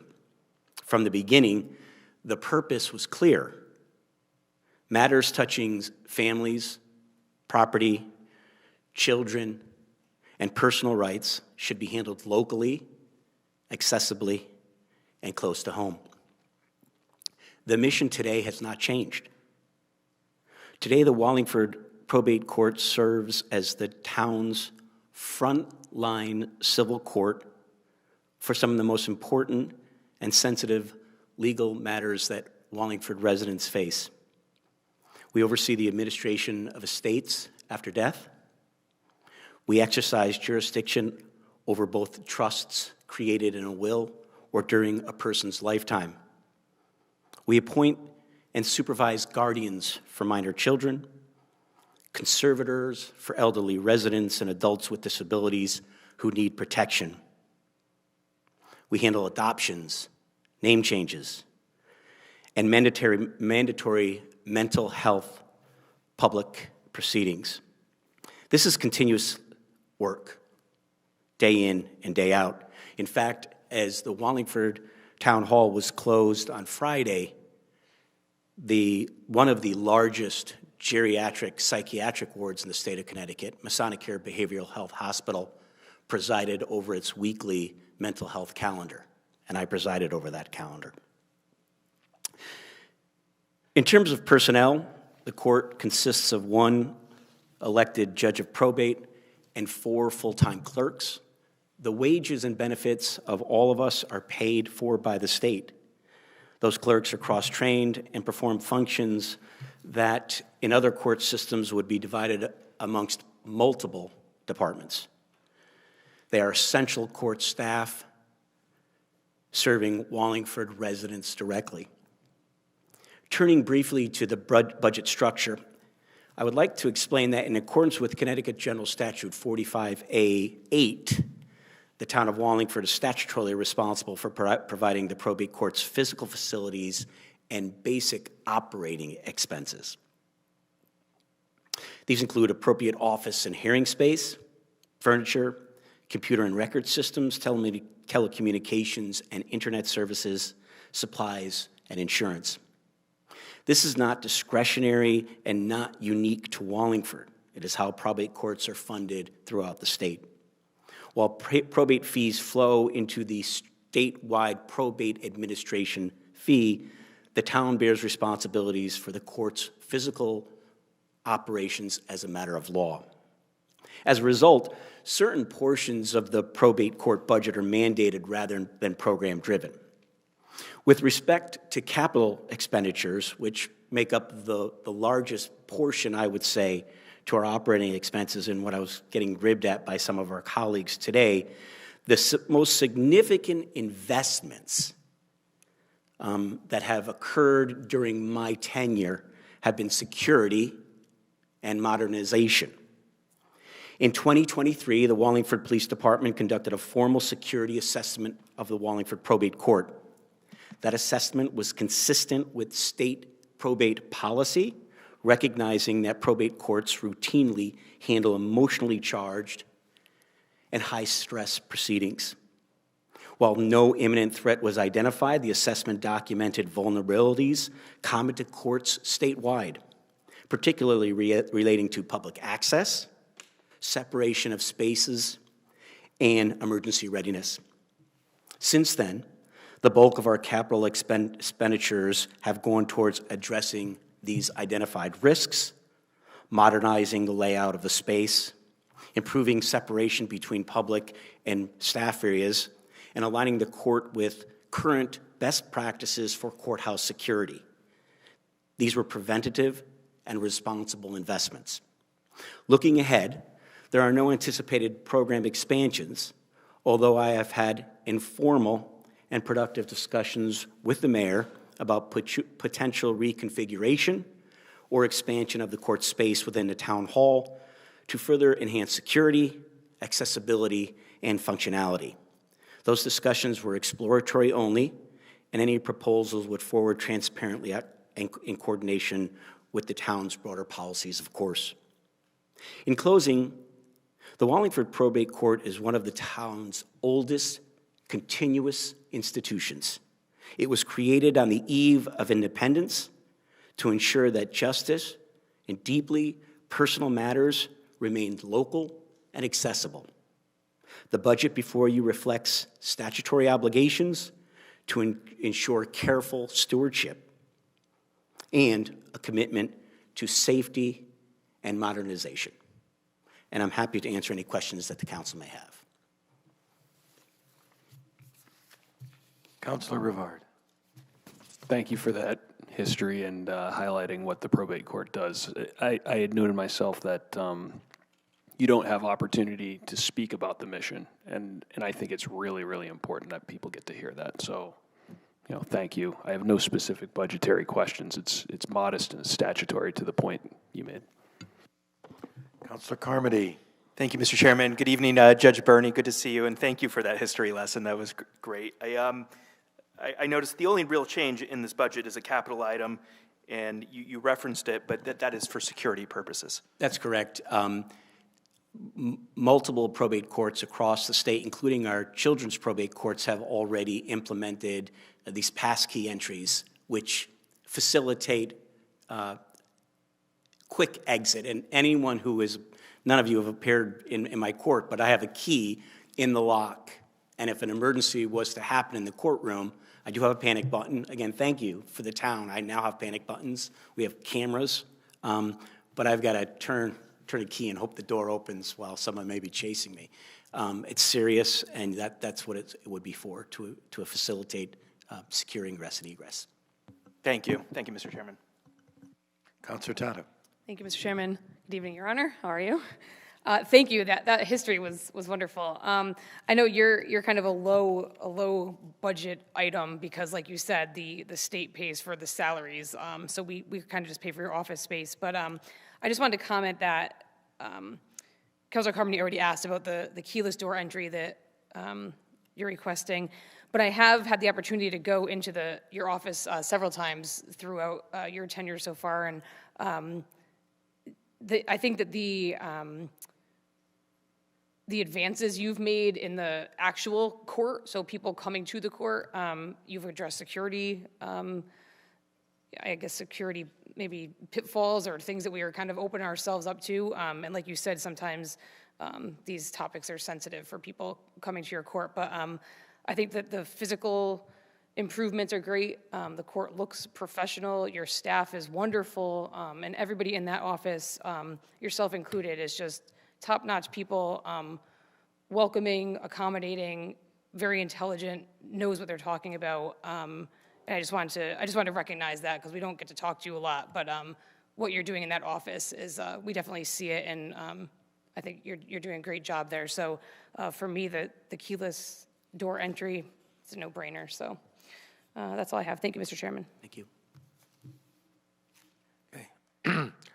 I just want to thank you for an incredible presentation. I appreciate it. The history lesson was fun, nice, but just your overall presentation was tremendous. Thank you very much. Very, very meaningful and helpful. And thank you for all you're doing. Thank you very much, Mr. Chairman. I'll pass out a further detailed memorandum, and we will be having a celebration next month for our 350th, and I look forward to hope you'll all be invited, and I look forward to seeing you all there. Great, thank you.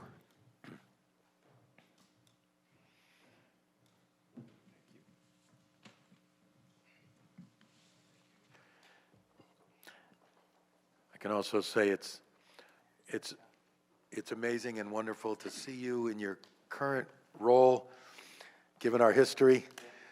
You and your brothers, when you were still in school, working for the food service company. Spilling secrets, but that's as far as it'll go. All time. Yeah, great. Thank you. Thanks again, everyone. Mr. Mayor, we'll go back to program planning, or is that going to be Mr. Crouch? Okay. Well, Our economic development specialist is here in an assistive fashion. While not officially on paper connected to the department, he is daily with its two main employees, and the functions that program planning serves there's overlap and collaboration and the like. Well, this is one I do want to hear about, so is there anything you wanted to say, or you just want to take questions? I won't be as long as Judge Burney.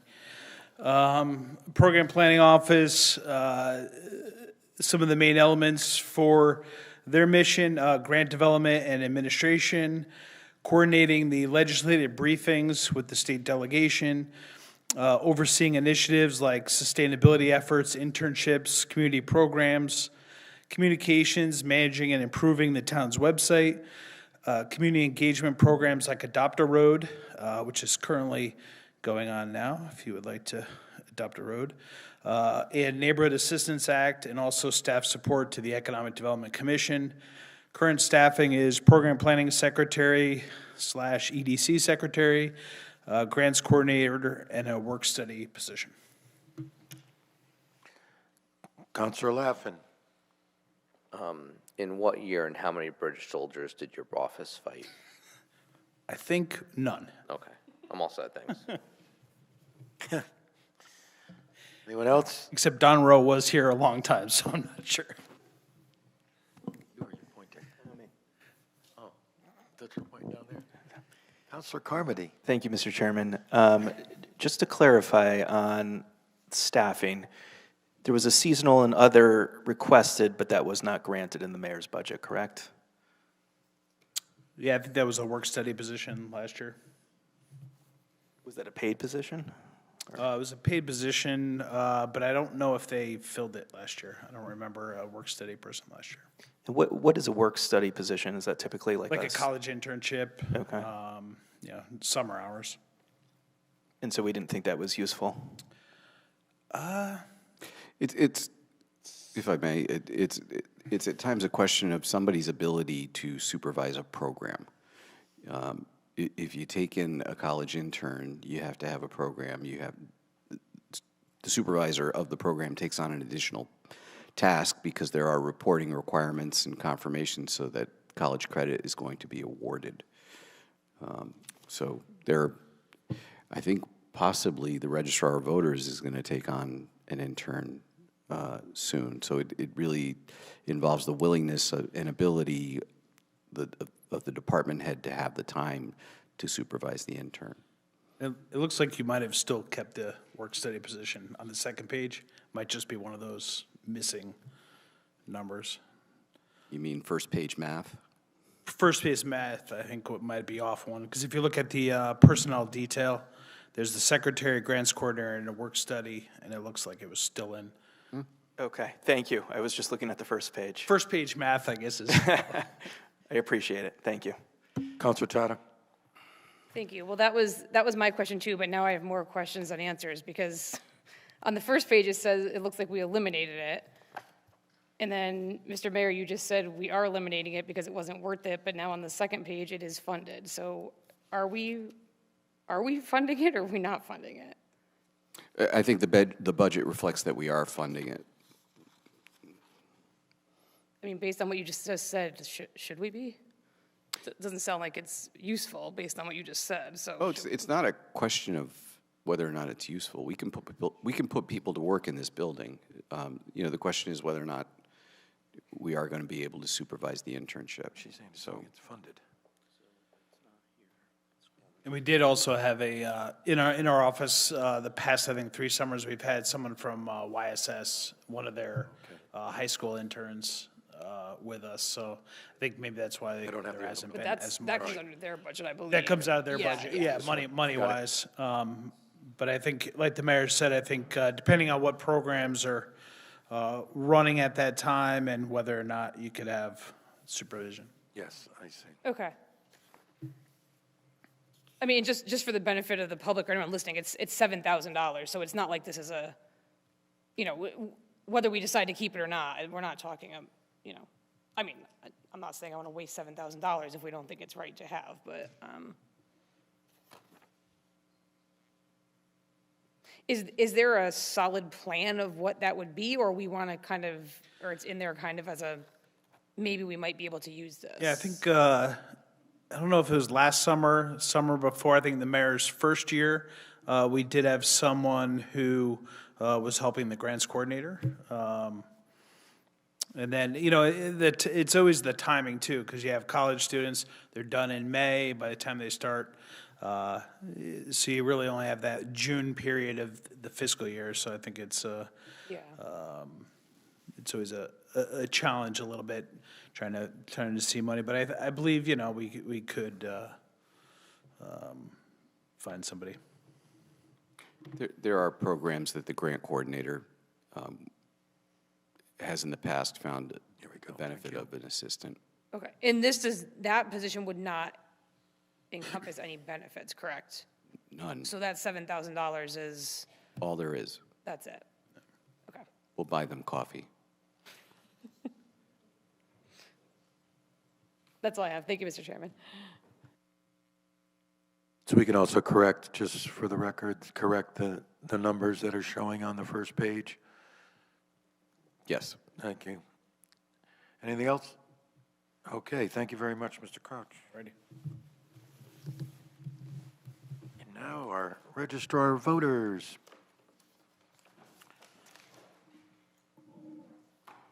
Page 55.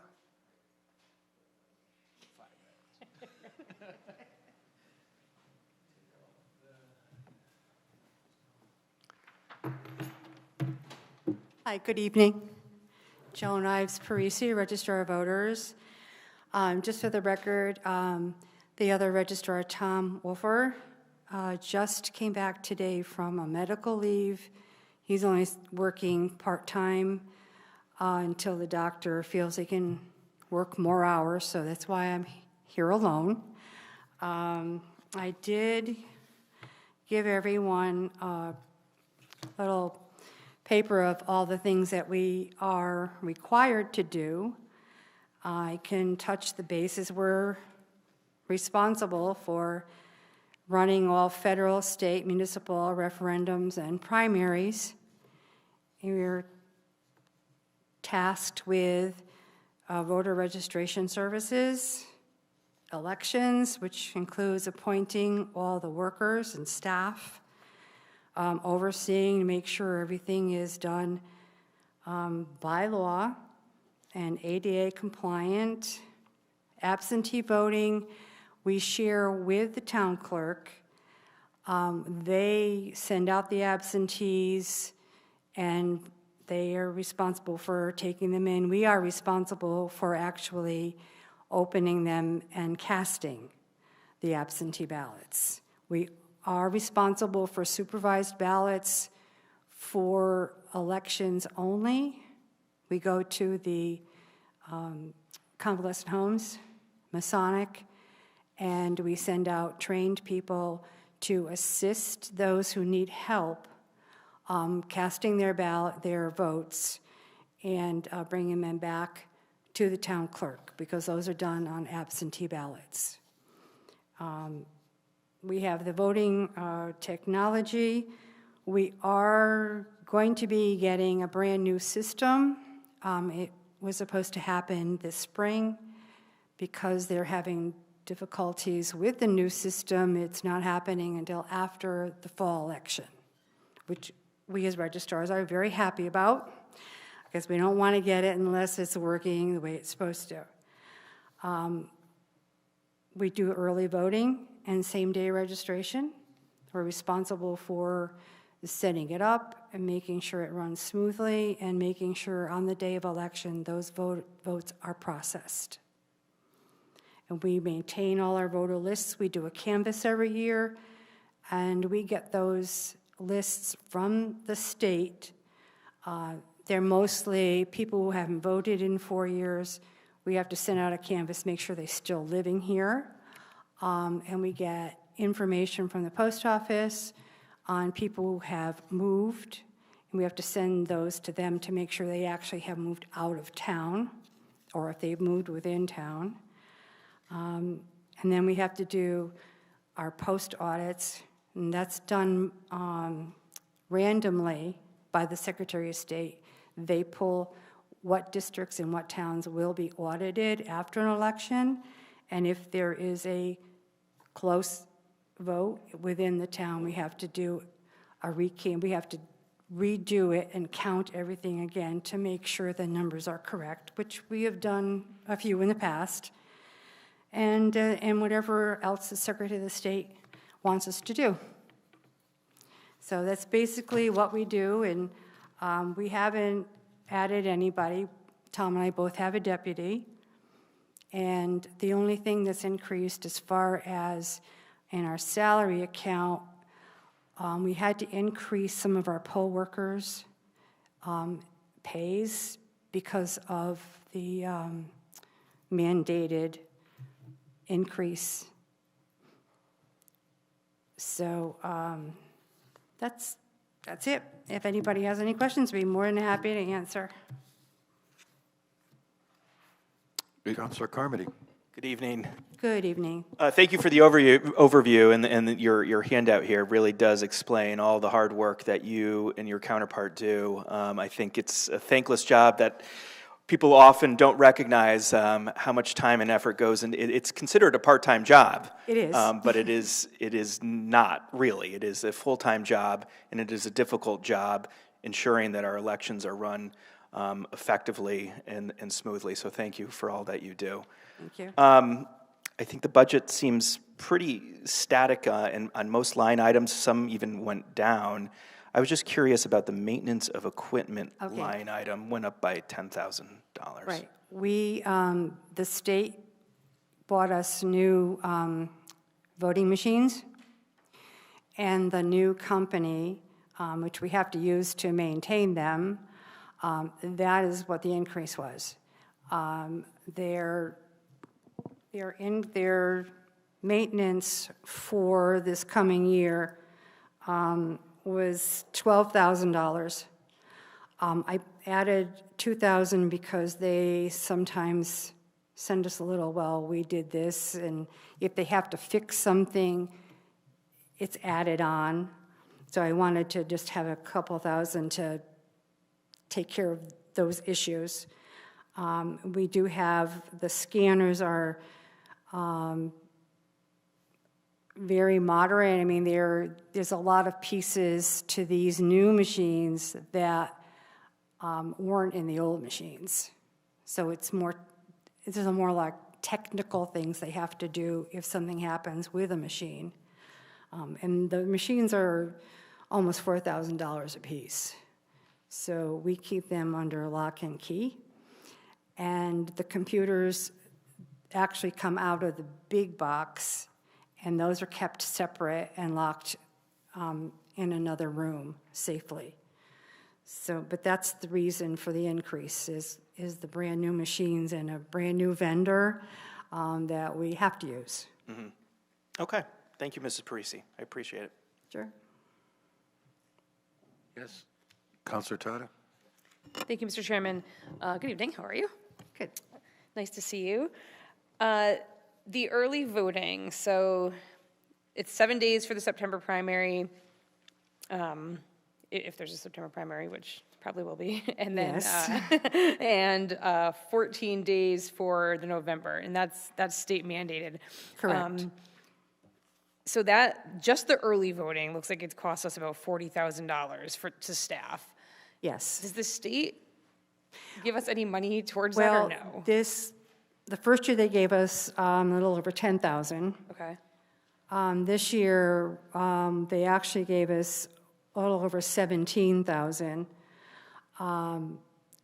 and that helps with the budget. Sure.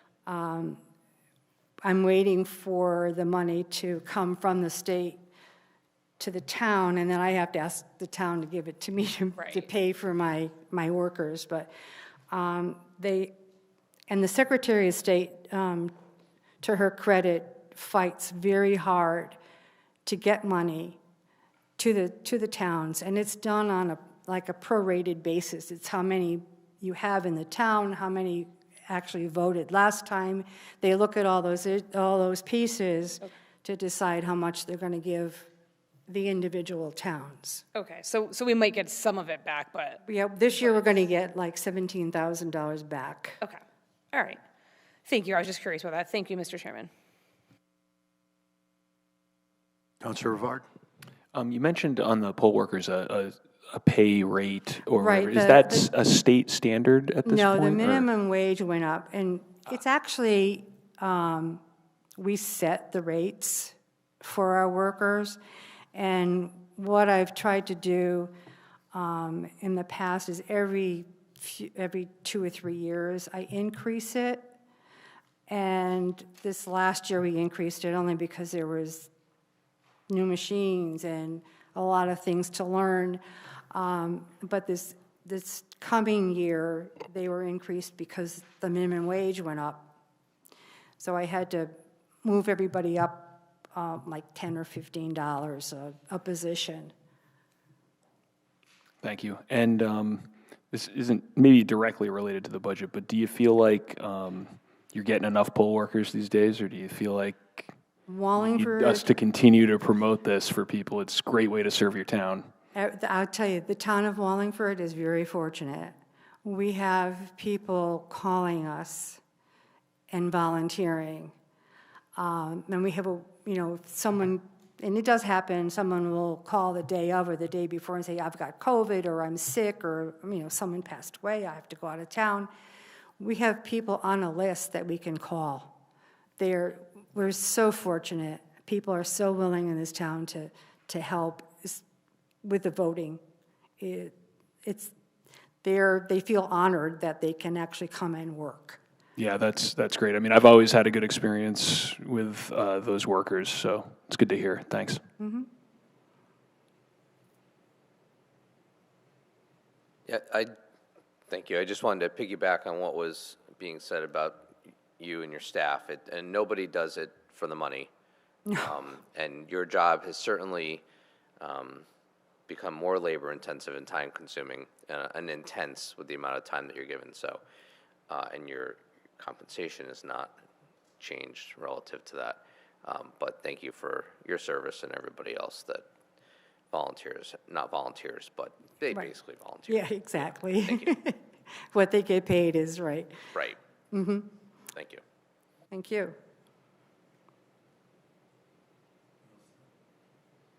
Thank you very much. I'm sorry to make you sit here so long. Oh. And thank you very much for all you're doing. That's one of the most important jobs in town. Thank you. Really appreciate it. Town clerk. All right. Kristen Panzo, town clerk. So basically the town clerk's responsibilities is, recording land records, maps, trade name applications. We create marriage licenses for couples that come into our office want to get married. We certify copies of birth, marriage, and death certificates. We are in charge of ordering all election supplies for all primary, municipal, governor, presidential, federal, state, special, and referendum elections. I also have to order all the ballots for all those particular elections. We record notary public certificates. We do notary public services. We swear in people who are appointed to various boards and commissions. We handle bonding ordinances and town ordinances, dog licenses, and we order all dog license tags and supplies. We do hunting, fishing licenses, military discharge, DD-214s. We help the public with searching of our land records. We're also the clerk to the town council, and we do overseas and military ballots.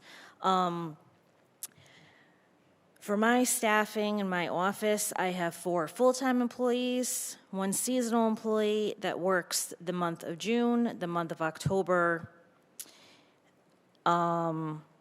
Usually, she will be working in the office the second half of July and the first week in August this year due to the primary that we have on August 11th. I have 1 excuse me, temp or part-time employee that helps out with our retention schedule, along with helping organize the vault during the summer hours, usually July through September.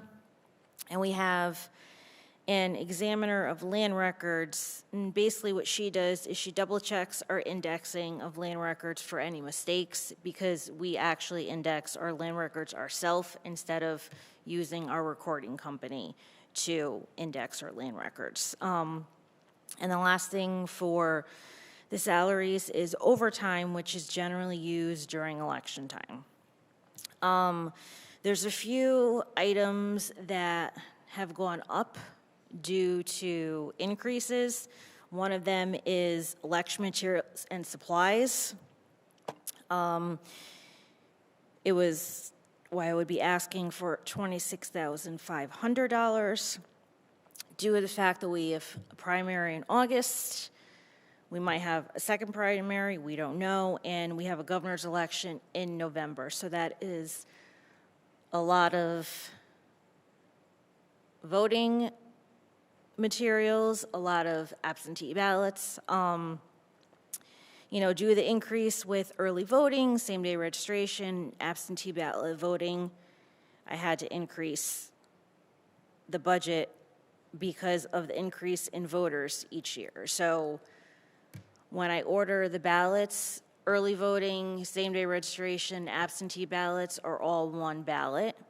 So I get the number from the Registrar of Voters, and that kind of determines how many ballots I can order during which election.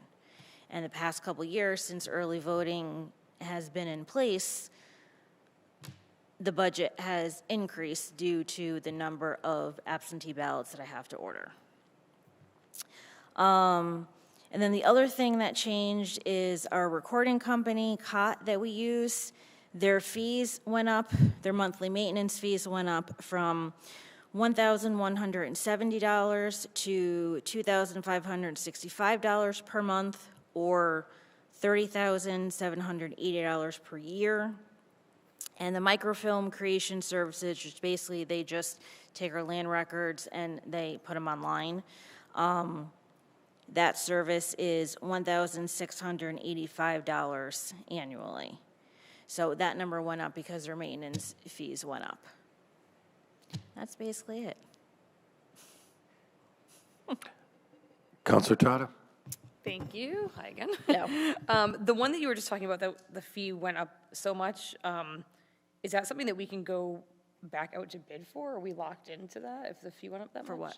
You said there was something, you said something about recording and it was. Oh, for COT? Yeah. So we have a contract with them through October 31st of 2027. Okay. So unfortunately, I can't break the contract. Once that contract is up, I actually will be getting quotes from all 4 of the recording companies because I would like to switch. Okay. I have the company in mind that I would like to use. But when that time comes, you guys will get all the information, and then, we can kind of go from there. I don't know if this was before your time or not, but how did we entered into a contract that was able to, or Mr. Mayor, I don't know if you know this, but we entered into a contract that was able to like almost double, and that's, like, I'm wondering how that was bid or how that came to be. I'm not aware. Yeah, that was, I'm not sure how many years we've had COT, but as far as I know, that has been the only recording company that Wallingford has used. And just over the years, they increased their fees. They actually did, I think, sometime last year, got bought out by Valsoft. So they're kind of rebranding, everything else like that. So they're really the ones that increased the fees. Yeah. I don't know why they I'm just increased wondering them how that we much. ended up like in a contract that they could say, we're almost doubling our fees, and then we're just stuck with it for the next year and a half, Usually the contracts or as far as I know, and just talking to other town clerks, it's usually a 3-year contract or a 5-year contract. Sometimes it could be a 1-year contract, but usually you'd have to be with that company for quite a while. They don't do 1-year contracts right off the bat. Okay. Is that contract something we can see? I don't know who would purchasing have that possibly, or? I have the contract that was signed before I became town clerk, so I can give you guys a Yeah, if you copy of could, that would be helpful. I just want to see, because, obviously just for future reference, before we, I just don't like that we got into a contract that then they could say, oh, our fees are going to almost double, and then we're just stuck with it. Like, I would just like to see it, to see what we, I've also had issues with them that I did not find out till later that their fees increased. And I was just kind of told one day, well, we're invoicing you the wrong amount. It really should be this. So I don't know where that came from, but that's basically how I was told. Okay. Yeah, if we could get a copy of that, that would be great, just so we can, even if we need to talk to purchasing or something, just, because it just worries me a little bit, going forward, that. Oh, yeah, no, that could absolutely. happen with any department or any, I mean, I don't like the fact that, they are so much, and their customer service, unfortunately, since they got bought out, isn't very great. More expensive and worse service. Yeah, exactly. But I don't believe that we can break the contract. Yeah. Okay. Yeah, if we could just take a look at it, that would be, like I said, just for future reference, so we know what we're, thank you. And then, you already answered my other question, so I'm all set. Thank you. Thanks, Mr. Chairman.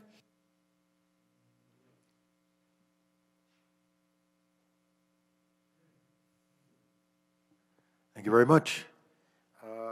Last up is us. Town council, I'll be honest with you, I didn't make any changes. And if anyone sees something they want to play with, let me know. There's no changes to any stipends. I didn't notice one thing, that we still have in there $3,100 for a secretary.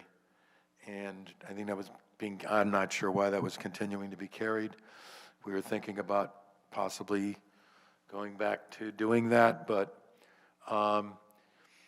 if anyone wants to, make a motion to change that, we'll do it at the motion night. But what's in there now is just our stipends and a few expenses. And it's good to have that in there in case we have some. I do plan on using some of the office expenses, as you know.